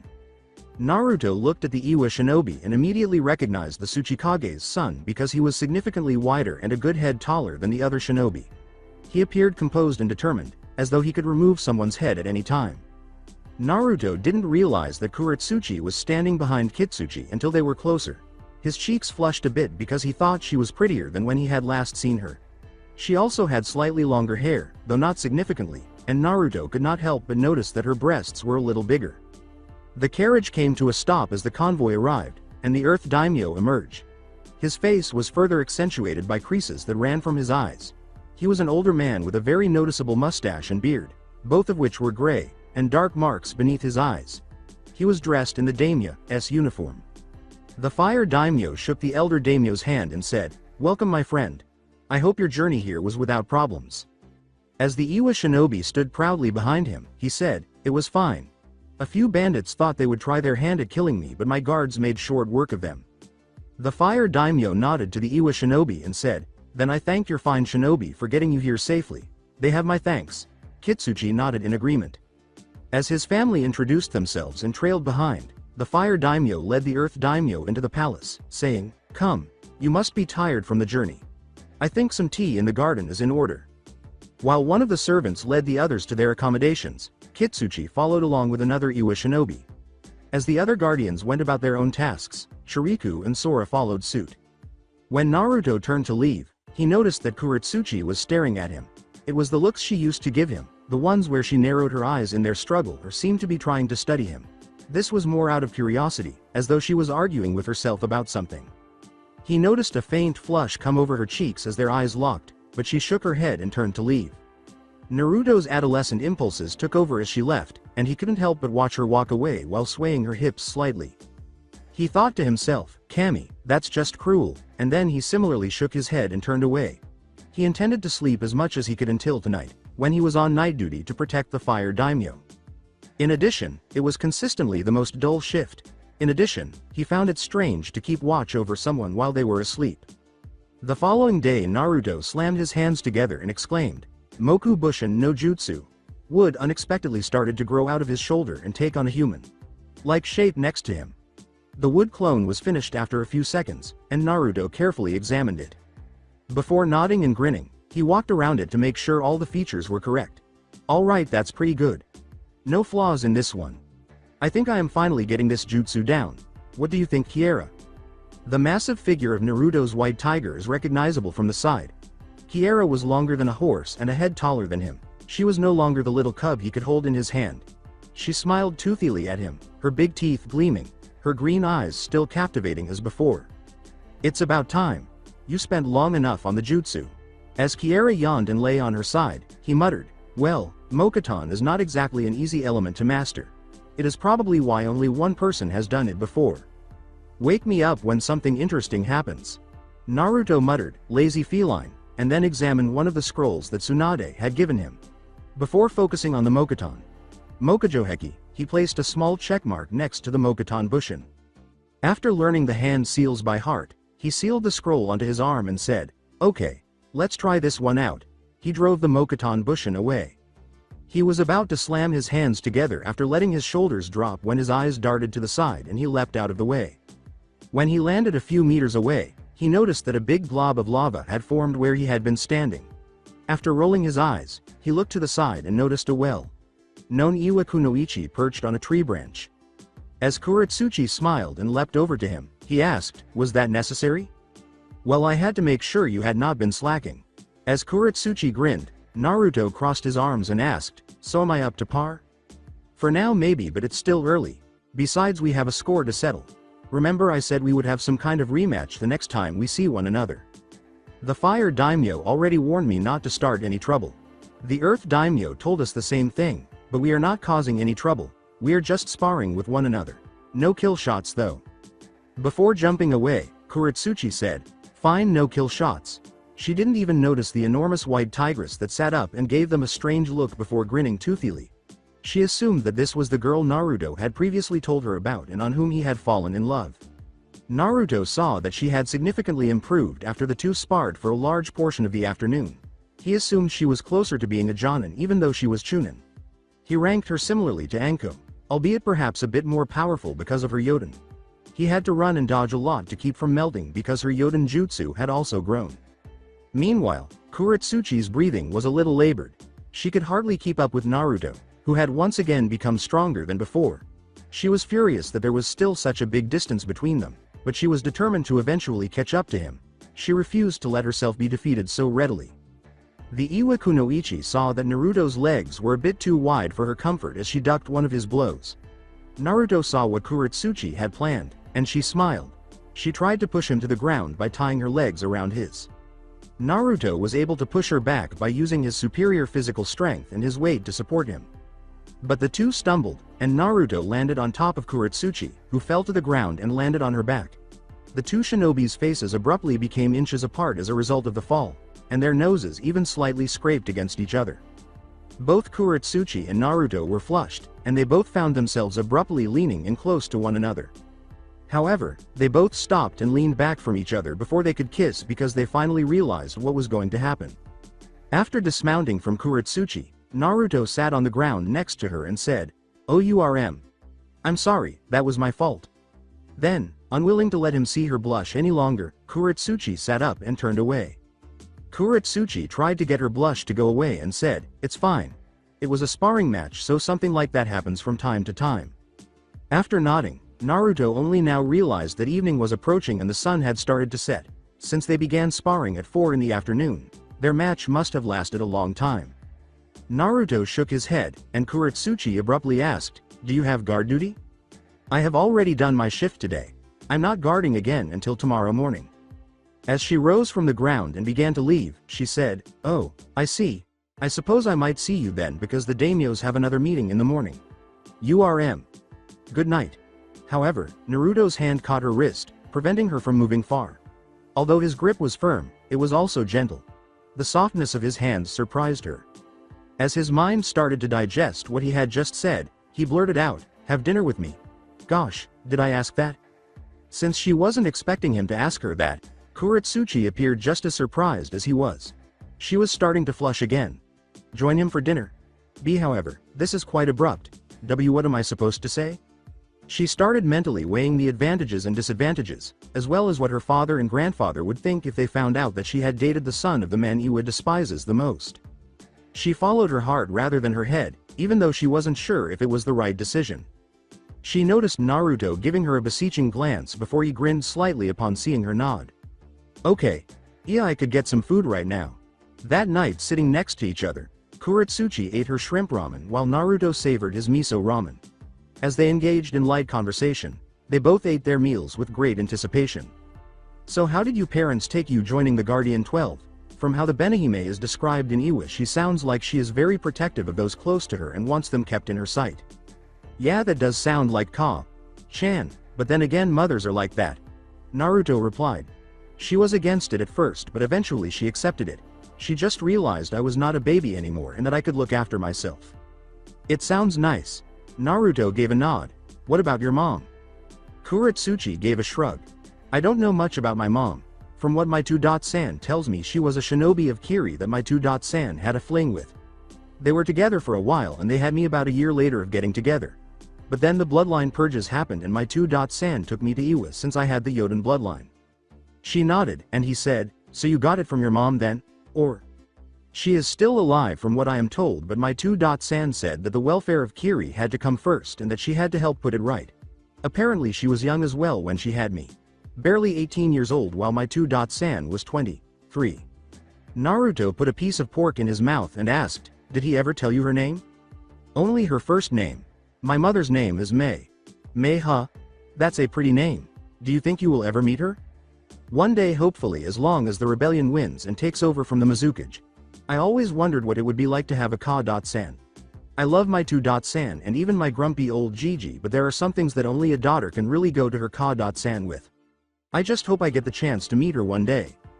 Naruto gave a nod. When he needed a woman's opinion on a problem, he would have gone to Tsunade or Mikoto, even though his relationship with his mother had been tense until he left. Tsunade because she was like a second mother to him, and Mikoto because she was like his aunt. As he listened, Naruto pushed his bowl aside and held his head in his palm. So do you have any goals? Being a kunoichi, you must have a dream. Before speaking, Kuretsuchi tapped her chin. Not really, to be honest. Just to one day become a well-renowned kunoichi and then maybe have a little family of my own one day. What about you? To be honest, I want to become a well-known shinobi, be strong enough to defend the people I care about, and maybe pursue becoming Hokage someday because I find the job kind of appealing. After that, I want to start a small family of my own. Well, you are already well-known because you are listed in the bingo book. That's something you can cross off your list, Kuretsuchi said. Oh, I understand. Kuretsuchi gave him a sheepish look as he said, I think I have your grandfather to thank for that. I apologize for that. I attempted to reason with him, but he acknowledged that you were becoming a greater threat even though he was grateful that you had saved me. He was simply doing what other shinobi or cages would have done. Naruto gasped. I guess, but it was a bit of a horrid way to say thank you. After a few moments of silence, Kuretsuchi got up because she realized he had a valid point. I think I should return to my room. After all, we both have early shifts, she remarked, and Naruto nodded and stood up as well. I'll take you to your home on foot. As the two started to walk side by side, he said, it's the least I can do as a gentleman. Kuretsuchi gave him a small smile in appreciation. Both were simply enjoying the night air and the sounds of nature, so they walked in a comfortable silence as they wandered around the capital before returning to the palace grounds. When they arrived at Kuretsuchi's lodging, she glanced at Naruto for a moment and said, thank you for the meal. Naruto nodded as she remarked, today has been pretty pleasant. I was thinking the same. She bit her lip and leaned in to give Naruto a cheek kiss, saying, well, I guess this is where we part ways. She started to leave, but was stopped when she felt a sudden surge of courage, just like she had 2 years ago. But when Naruto turned to face her again, her lips found his, and they remained there for a few seconds before they parted, both of them appearing somewhat taken aback by what had just transpired. Both of them stared at each other in disbelief at what had just transpired, and after a few seconds of looking at each other, they did the most sensible thing they could think of. Naruto picked her up by her legs and leaned her against a wall, while Kuretsuchi leapt up and slammed her lips into his. As her hands ran through her hair, Kuretsuchi remarked, oh god, you have no idea how long I have wanted to do this. Naruto was no better, his hands running through her hair and down her thigh. I haven't been able to think of anything since that kiss you gave me 2 years ago. God, ever since then, I've wanted to kiss you so badly. After 10 minutes, they broke up and Naruto calmed her down. For a few minutes, they stopped talking and simply enjoyed each other's company while kissing. Oh god, that was Amazinga, she exclaimed, still enjoying the sensation of his dominant lips against her own, as she opened up about what had just transpired. She had made out with a Konoha shinobi, not to mention the Yondaime's son. I should go, Kuretsuchi said, but Naruto grabbed her wrist once more before she could leave because he was too stunned to speak. Tomorrow, have dinner with me once more. I would like to ask you out on a date. As Kuretsuchi struggled to find the right words, he said, a real date.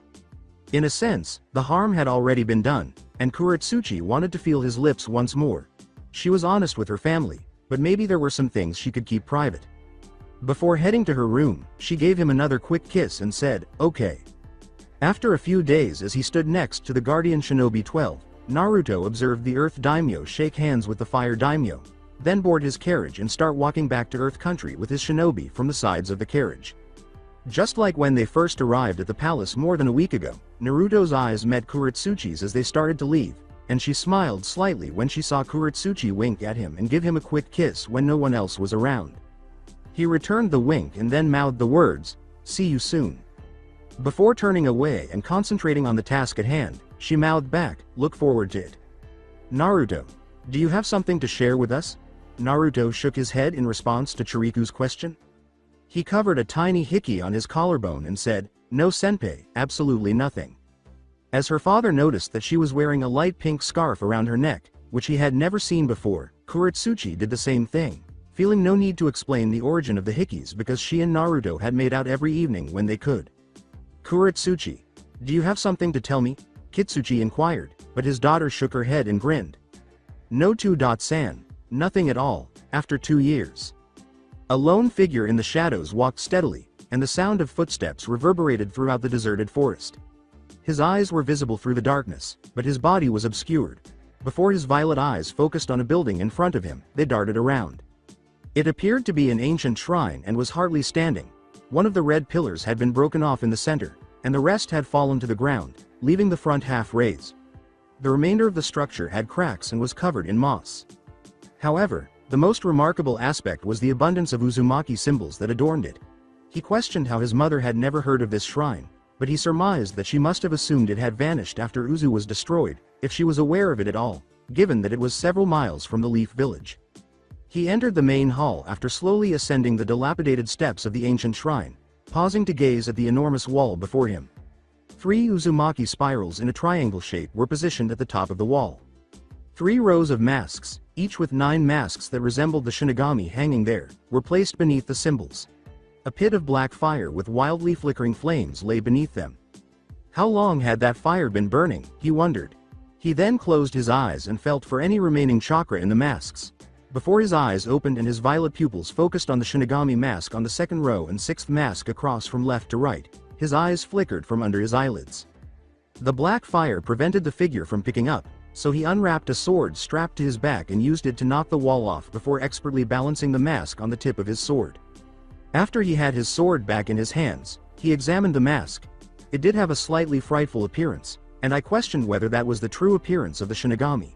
It appeared to be a demon or some sort of beast due to its long teeth. Power like this should not be left out in the open just like this. In the wrong hands, this could be used to conquer entire villages and countries. I have to make sure that this mask stays locked away. Before putting the mask into a spare storage scroll and sealing it into a seal on his wrist, he muttered, "I pray I never have to use this mask and its abilities." He pondered what might have happened to his old clan's history if Uzu had been still with them today as he looked around the room. After giving the room a final glance, he turned around and walked out of the building. He made a few hand gestures outside before slamming his hand to the ground and turning to face the ancient shrine. New trees started to emerge from the ground all around, forming a thick wall and cover that completely obscured the shrine from view. He ran up the tree and stood on one of the upper branches, smiling at his labor. In the distance, he could make out buildings and light next to a mountain that looked familiar to him from his childhood. He said, "Home," and then he dashed along the tops of the trees. However, he stopped before he could get any closer after sensing a familiar chakra signature that he hadn't felt in 3 years. Mito-chan? Before sensing 2 more with her, he pondered. While the third had a repulsive chakra about him, he could sense the other chakra's signature's intentions, and the first one was obviously hurt. Before he abruptly leapt from the ground, his eyes narrowed. A few miles away from Leaf Village, never in her life had Mito felt so afraid. Yes, she had experienced some frightening situations in the past, such as when she and Eiji called Tsunade an old hag and were subsequently chased around the village for a good half-day by the furious Sanin before their mother came to their rescue. She then got stuck in a tree when she was 4 years old. Anko, a friend of her brother's, finally showed up after she called for assistance and helped her escape. But now she was alone and stuck. She was going to celebrate with her twin and all of her friends after passing the Genin exams earlier that day when Mizuki-sensei stopped her and talked to her about an extra credit assignment. The forbidden scroll was in her father's office, and she had to steal it. At first, she wasn't sure, but she had been foolish enough to trust Mizuki. Did she tell her parents, even though she should have? No, she didn't. She employed the sexy jutsu, a dumb jutsu that Eiji had invented, even though her father was in the office. All it took to knock her 2-san out with a nosebleed was the sight of a nude girl. The fact that her father was a blatant pervert disappointed her a little, but she could always tell Ka-san later. She didn't realize she had been duped until Iruka caught her outside the village. The children used a few hidden entrances to enter and exit the village, which she knew like the back of her hand. However, Iruka was on the ground with a huge shuriken protruding from his back, and her teacher Mizuki, who turned out to be a traitor, had her pressed up against a tree. Before Mizuki walked over to her grinning, she thought, "I have never felt so stupid before." He saw that Mito appeared perplexed by the statement and remarked, The little fox girl trapped in a corner. You were so easy to trick it wasn't even funny. How delightful. Oh, you don't know, do you? You don't know the secret your family has kept from you for so long, do you? How about I enlighten you? He asked. Tell me what you know about the fox attack 13 years ago, while Mito gave him a perplexed look. The 9 tails attacked and my dad managed to beat it and send it away. Mizuki gave her an evil smile after laughing.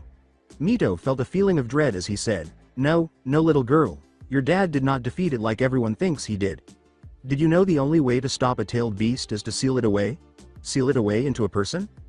Mito started to cry and shook her head when Mizuki asked, Don't you think it's ironic you and your brother were born just moments before the fox attack?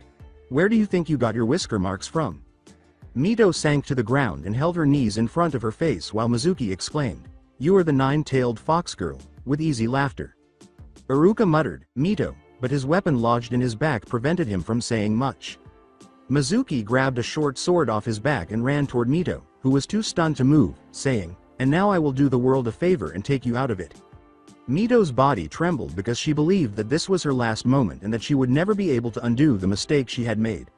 But a loud growl tore through the air before Mizuki could hit her. When Mito opened hers and both of them turned to look to their right, Mizuki froze in place. A set of green cat eyes focused on Mizuki from the shadows. A huge white tiger jumped out of the forest, sank its jaw into Mizuki's shoulder, and forced him to drop the sword as he swallowed and was ready to hurl some shuriken at it.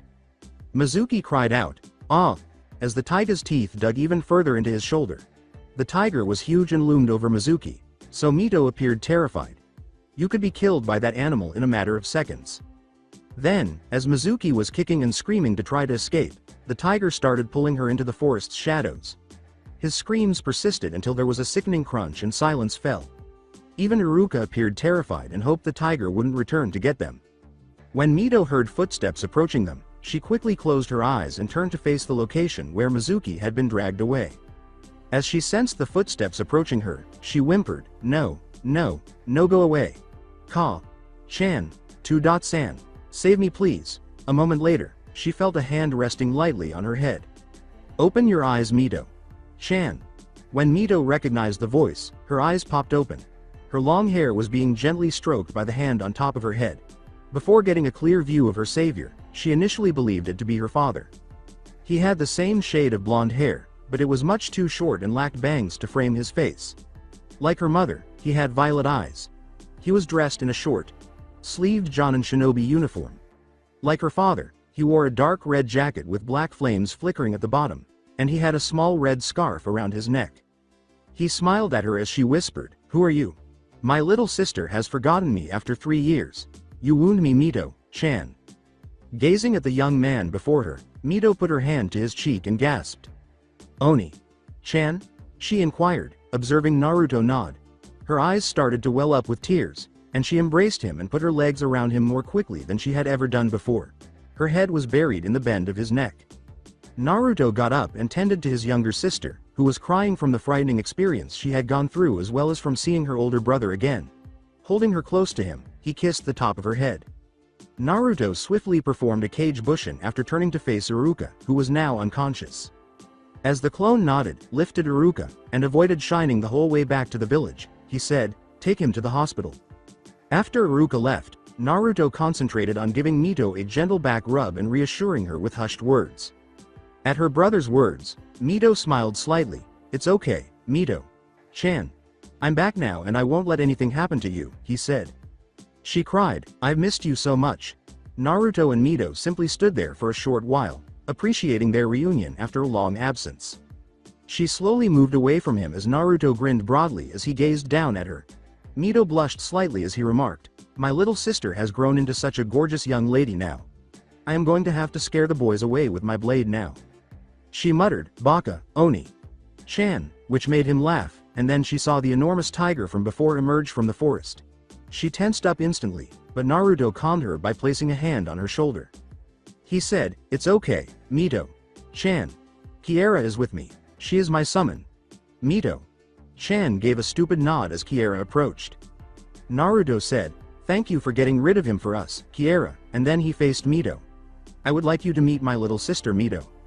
Kiera glanced down at Mito, who sniffed at the young girl after barely reaching Naruto's chest. Following a brief pause, she swiftly licked the girl's face, causing Mito to chuckle and pat her nose. "Thank you for saving me. You're welcome, young one. I am your brother's familiar, therefore it is only right that I help protect his younger sibling. Just be more careful next time," she said with a nod. Kiera said, "I will see you soon, Naruto," and Naruto nodded before she vanished in a cloud of smoke. Glancing up at her brother, Mito inquired, "Since when do you have a summon?" He had grown so tall.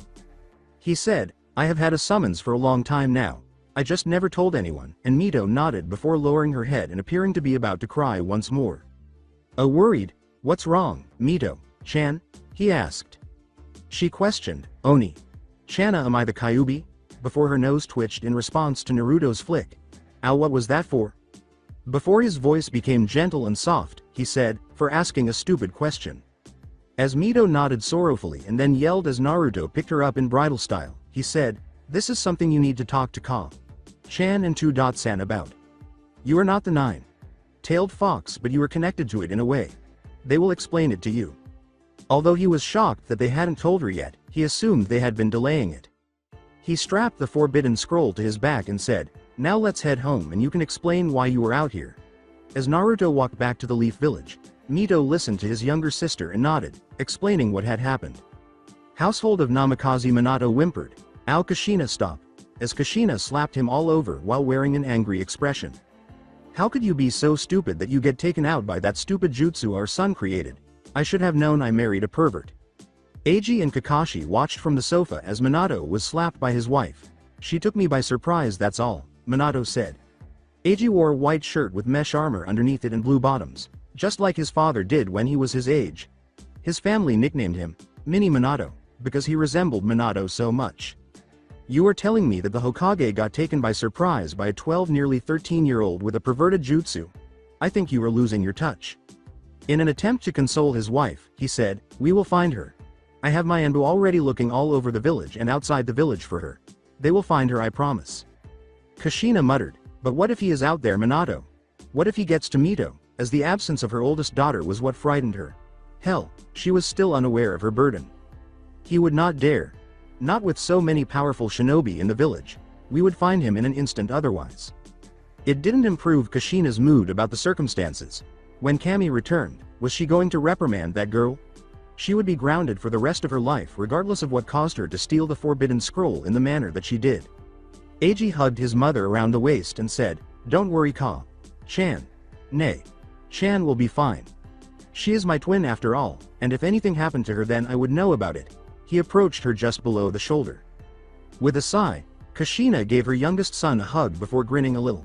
"I know, but it doesn't stop me from worrying. I have had to worry with your big brother being away for so long. It does not help that Mito goes and does this." Eiji opened his mouth to say something, but everyone heard Mito's voice and the front door open. She called, "Ka-chan, 2-san," as her footsteps approached them and she materialized in the living room doorway holding the forbidden scroll. "Mito-chan," Kushina exclaimed with relief as she staggered forward and gave her daughter a firm embrace. Minato sighed, went to cancel the Anbu, took the scroll, and then hurried back.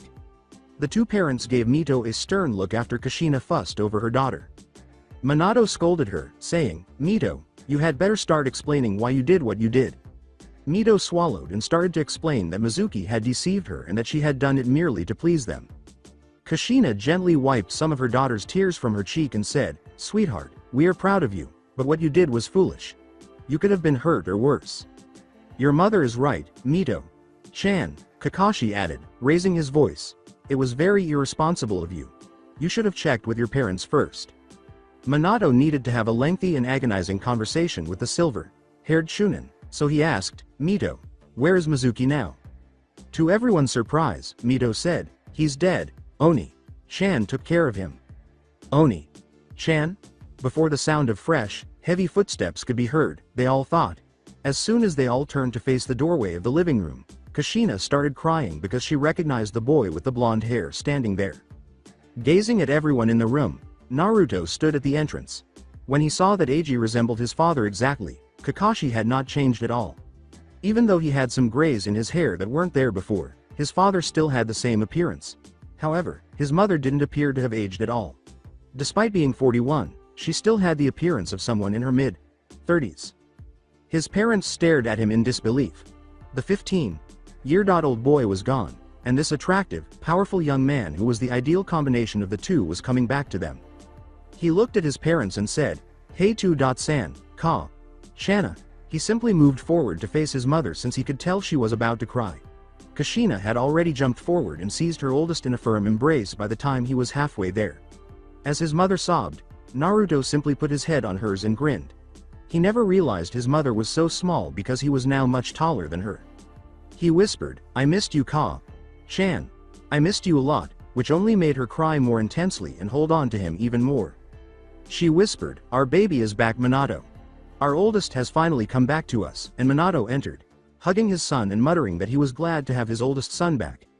Mito and Eiji eventually joined in, and the four of them embraced Naruto's return. "You are never going away for that long ever again." When Naruto sensed Mina sleeping upstairs, he stopped worrying about where she was. Kushina put her cheeks on her son's face as they parted ways. She said, "Let me get a good look at you," as she examined him. His height caught her attention right away. "Oh Minato, look at him, he is even taller than you are now." Minato laughed at his son's 6'3" frame and remarked, "Well, it was bound to happen eventually," before observing Naruto's jacket. He nodded his approval. "Good choice on jacket." As Kushina continued to fuss over him, he remarked, "I guess the design grew on me after all the time I wore your jacket when I was little." As the father and son conversed, Kushina was simply in awe of her son. "Is this Naruto really mine? Does this young man actually look like the youngster I used to push and carry on the swings?" As Naruto patted his shoulders, Eiji smiled and gave his brother a solo hug. "Come on over here, Eiji. I want to see what my little Odayudo looks like now," he said. "You look just like 2-san. You've been keeping up with your training, I hope."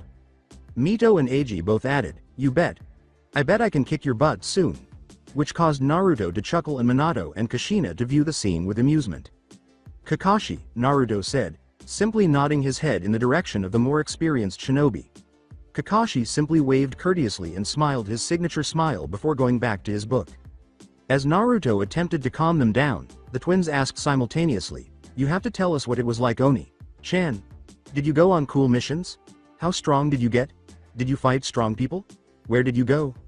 As Naruto turned to his father in gratitude, Minato remarked, "Eiji-kun, Mito-chan. Your brother has probably had a long journey and will want to rest. You can ask your questions tomorrow." He wasn't particularly worn out, but he would have been if he had begun to explain everything to the twins, who kept asking him the same questions. He moved to his parents' sides and invited them to talk to him after noticing the twins conversing. He spoke in a low voice as they both leaned in. "Mito knows about the fox. Mizuki somehow knew and told her. Iruka tried to protect her, but got hurt. He is at the hospital now." Before realizing that Mizuki must have been a spy for someone, Minato and Kushina's eyes widened as they wondered how in the world he knew about the Kyuubi. Probably a particular snake. As Kushina gave a sorrowful nod, Minato remarked, "This is not how we wanted to tell her, but I guess we don't have a choice now but to explain it to her." Since the twins had always been close, Naruto remarked, "I think you should explain it to Eiji as well. He should know what his twin carries just as much as Mito should know. Eiji might be able to assist his sister with this." Both of his parents nodded and cast sorrowful glances at the twins. Mito immediately understood what Kushina was talking about when she said, "Mito-chan, I think we have some explaining to do." Kushina put an arm around her daughter and kissed her head as she looked down at the floor, then escorted her to the dining room. Minato remarked, "You too, Eiji, you should hear this as well," as Eiji nodded and trailed behind his mother and sister after appearing somewhat perplexed. "Naruto, are you coming?" Naruto gave a headshake. He removed his jacket and made his way to the stairs, saying, "I have another little sister to surprise." After tiptoeing up the stairs, Naruto headed for Mina's room once he reached the landing. He pushed the door open gently and peered inside. Upon doing so, he noticed Mina reading a book under her covers with a nightlight on underneath, which made him smile. She staggered a little as Naruto coughed loudly to get her attention. She said, 2-san, I swear I was about to go to sleep, which caused Naruto to laugh. As the room grew quiet, he asked, "And what makes you think I'm 2-san, Mina?" While laughing as he saw Mina's head snap to face him. He saw her gradually uncover herself after yanking back the covers. She resembled their mother exactly, and Naruto gazed at her in wonder. Everything of the skin tone, the hair, the eyes. She no longer wore her hair in pigtails and it was even longer. It dropped slightly past her back's midpoint. Even her tiny hands trembled as she gazed at him, and he could see her lips trembling wildly and tears welling up in her eyes. She muttered, "Oni-chan?" as Naruto crossed the room and nodded. Like his mother before him, he was only halfway through when the young girl leapt from her bed and clung to him, crying and resting her head in the bend of his neck. Holding her close to him, he kissed the top of her head. As he wiped them away, a few of his own tears even started to fall down his cheeks.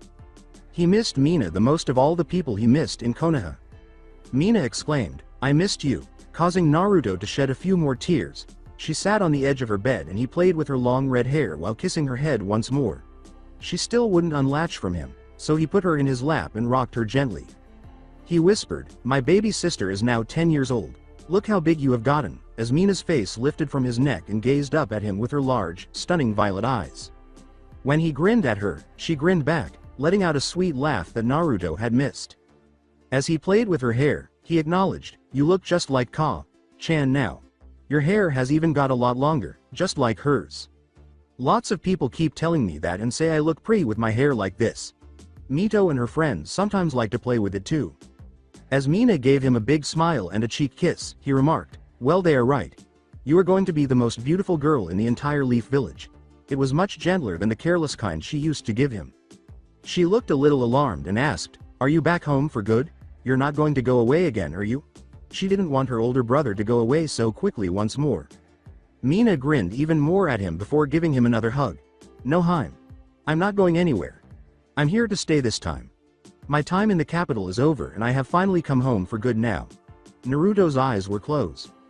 This was something he had overlooked. Later that night, by the time his parents and the twins left the dining room, it was 10 o'clock, and he could tell by the red eyes that all four of them had sobbed. Mina, seated on his lap, inquired as to why they were so red, and Naruto replied that she would learn the reason when she was a little older. All it did was make her sulk and glare at him. However, Naruto laughed because he thought it was more adorable than frightening. Kushina placed her hands on Mina-chan's hips and said, "Mina-chan, shouldn't you be in bed?" As Mito and Eiji joined them on the sofa, Naruto observed that his younger brother was still holding his sister's hand tightly. She said, "But I wanted to see Oni-chan," while giving her mother the look of a puppy dog. Kushina had an iron defense against that look, but Minato fell quickly. Naruto pressed a raspberry to Mina's cheek, causing her to laugh at the sensation, and said, "It's okay, Ka-chan. I want to see my littlest sister so much that I could not wait another moment." Before all three of his siblings piled on top of him on the sofa, he said, "Besides, you don't think I would be gone for so long without bringing presents back, did you?" When Kushina and Minato laughed at the three youngest, they all yelled, "Presents," before Kushina calmed them down and made them sit around Naruto. She and Minato sat on the sofa across from them. Fascinated, they watched as Naruto produced 2 scrolls. As Eiji smiled at receiving his first, Mina pouted because she was at the end on the right. "Let's start with you, Eiji, and we will go from left to right," he said. A tiny puff of smoke covered the scroll as it was rolled open, and a moment later Naruto was sitting there holding a wooden box with leaf patterns all around it. Eiji eagerly accepted it after he handed it to him. Naruto shoved, "Open it up," and Eiji nodded, opening the box. His parents and sisters leaned in to peek inside. They all appeared shocked when it opened, but Eiji appeared as though Christmas had arrived early. 2 rows of 5 3-pronged kunai, identical to the type used for his Hiroshin, were found inside the box. The only differences were that the hilts had a white handle with blue flames flickering around it, and the hole in the center was diamond-shaped rather than round. "I saw how much you like playing with sans 3-pronged kunai, so I thought you might like a set of your own. The metal is chakra metal, so adding chakra to it will make them stronger. Also, it has a blood seal on the bottom of each set, so later you can add a bit of blood to each one so that only you will ever be able to wield them." Minato and Kushina examined the gift and marveled at the exquisite craftsmanship, while Eiji couldn't contain his smile and embraced his brother for the present. They assumed it was either artisan work or iron country work. Eiji remarked, "Thank you, Oni-chan." Naruto gave his brother a head pat. Minato nodded and gave Eiji a pat on the head, which caused the younger Namikaze to smile broadly. "No problem. I'm sure San will teach you how to use them," he said. "Now Mito-chan," as Mito appeared curious to see what he had given her. "Are you still training in Kenjutsu like you said in the letters you sent me?" She gave a head nod. Looking down, she said, I am, but I'm not very good at it. I still don't have a sword yet, while Kushina rubbed her hair. Mito gave her mother a small smile and said, some people just take more time to learn kenjutsu than others, Mito. Chan. I was the same like you when I was your age. Mito and Kushina both leaned in and gave him a wide-eyed look as he said, well, I'm sure myself or Chan can help you with your kenjutsu whenever you need help, but I think I have the sword problem sorted. Naruto inhaled another puff of smoke as he took the other scroll. As it swiftly subsided, Kushina was looking at and nodding at the blade in his hands, and Mito had stars in her eyes. The sword featured a circular hand, guard and a pure, white hilt, with pieces of bronze metal in the shape of diamonds running along the side. Like the hilt, the sheath was so pure white that they probably wouldn't find it if it fell into the snow. As Naruto gently slipped the blade into her hands, Mito could only exclaim, wow. She clutched the hilt in her hands and started to feel the blade everywhere. The way it felt in her hands made her smile broadly. This sword was for her, she knew. Kushina also examined it and was shocked to discover how light it felt despite how heavy it was. It was significantly lighter than Naruto's Shisui and somewhat lighter than her Kitetsu. Naruto nodded when she said, this is a fine blade and it's been beautifully made. Iron Country? I get most of my supply imported from there since it's the best in my opinion. I had one of their blacksmiths make Mito's sword and Eiji's kunai. This is chakra metal as well, so you can put your chakra or affinity into it if you want. As Mito was ready to pull it out of its sheath, her mother glared at her. Mito pouted and moaned when she said, not in the house. You can unsheathe it tomorrow. She then quickly thanked Naruto. Thank you Naru. Oni. Chan. While Mito continued to swoon over her new katana, he remarked, you're welcome. Every swordsman should have a decent blade to wield. And finally little Mina. Mina grinned broadly, eager to see what her present would be.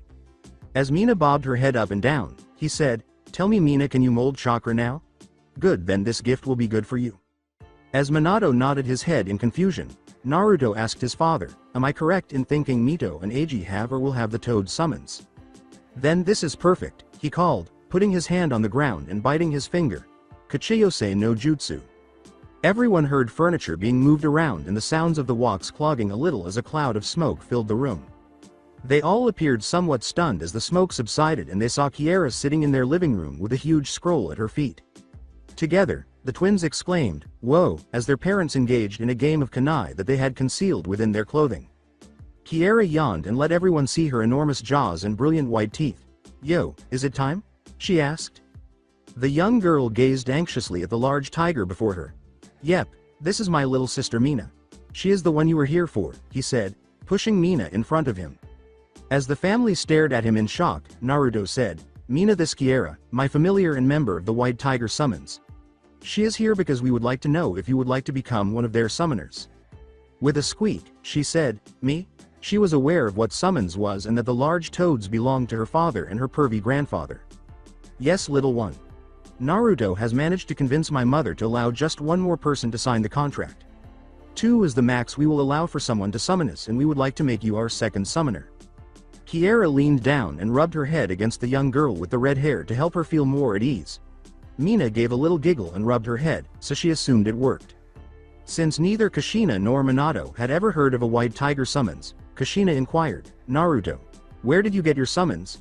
Even Jiraiya, who was familiar with the majority of summoning types, was doubted by them. When I was 12 I found Kiera by accident. We became friends and her mother let me sign their contract. I am the first person to ever become a summoner for the White Tigers. And now hopefully Mina will become the second if she wants to. As they awaited Mina's response, Naruto and the others turned to face her. After a short while, Mina nodded her head and smiled broadly at him.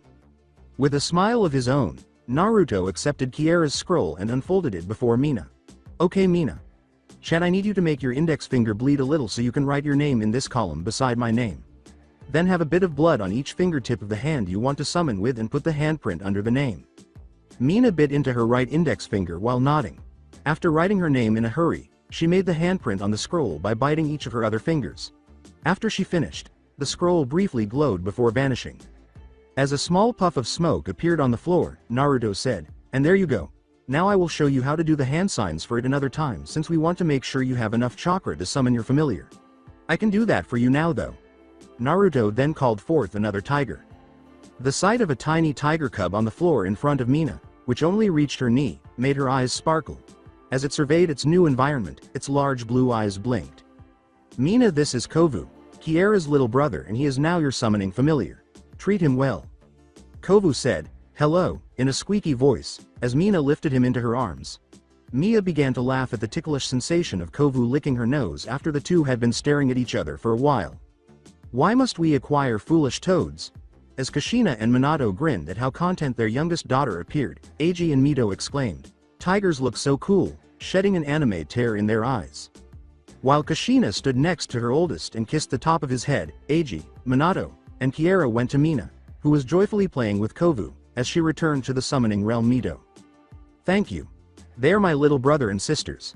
There is nothing in the world I would not do for them, and that includes you and 2.San. He took his mother's hand in his and said, I know I never really said it before I left, so I will say it to you now. Minato glanced at them out of the corner of his eye. It's okay, Chan. I forgive you, and I hope I can have a better relationship with you now. This is why I want to give you something. As they watched Naruto extract a final scroll, Kushina's and Minato's eyes widened in shock. When her son finally told them that he was forgiving of their stupidity, she wanted to give him a big hug. He opened the scroll and revealed the item inside. Know that I am giving you this Chan because I want you to finally make peace with yourself, he said. Kushina instantly threw back her hands to cover her mouth when the object appeared, causing everyone to stare at her as uncontrollable sobs started to erupt. While the younger three children stood by his wife, Minato went to help her. All of them turned to see what Naruto was holding. It was a dark purple katana with a circular handguard and bronze diamonds running down the side. Kushina whispered, Ryujin Jaka, as Minato's eyes widened upon discovering that this was her father's blade. Where? How? During my time with the Guardians, the daimyo gave me a week rest since we had been having a rough few months from attempted attacks on him. I decided to go visit Uzushiogakure since it's where our ancestors are from. Gigi told me about Oji.San and about your argument with him before he passed. When I visited Uzu, I went into what looked like some kind of cage building since it looked similar to the one we have. At the back office there was a trap door underneath the desk. When I went down I saw seals placed around a cabinet. When I managed to break the seals I found Ryujin Jaka. Apparently after the fall of Uzu, some of the Uzumaki survivors went back and buried their dead. Oji.San was buried by a tree that he apparently proposed to Oba.San at while his sword was sealed in a stasis. Only an Uzumaki could break the seals that were placed on it. After getting to his feet, Naruto extended it in Kushina's direction. I know I never met him, but I think he would want you to have it. Now your peace with him can finally be made.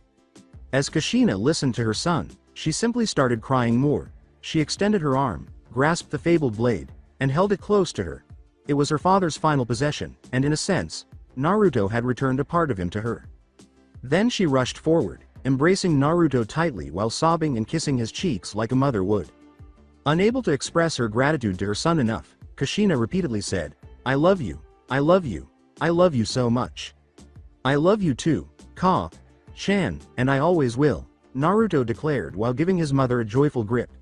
As soon as he signaled for the others to approach, Minato, Eiji, Mito, and Mina, who was still holding Kovu, all gathered around Kushina and gave him a family hug. Naruto closed his eyes and sensed the chakra signatures of the Konoha residents as they embraced. I'm home. That's it for today. I hope you guys enjoyed this great story. See you in the next one.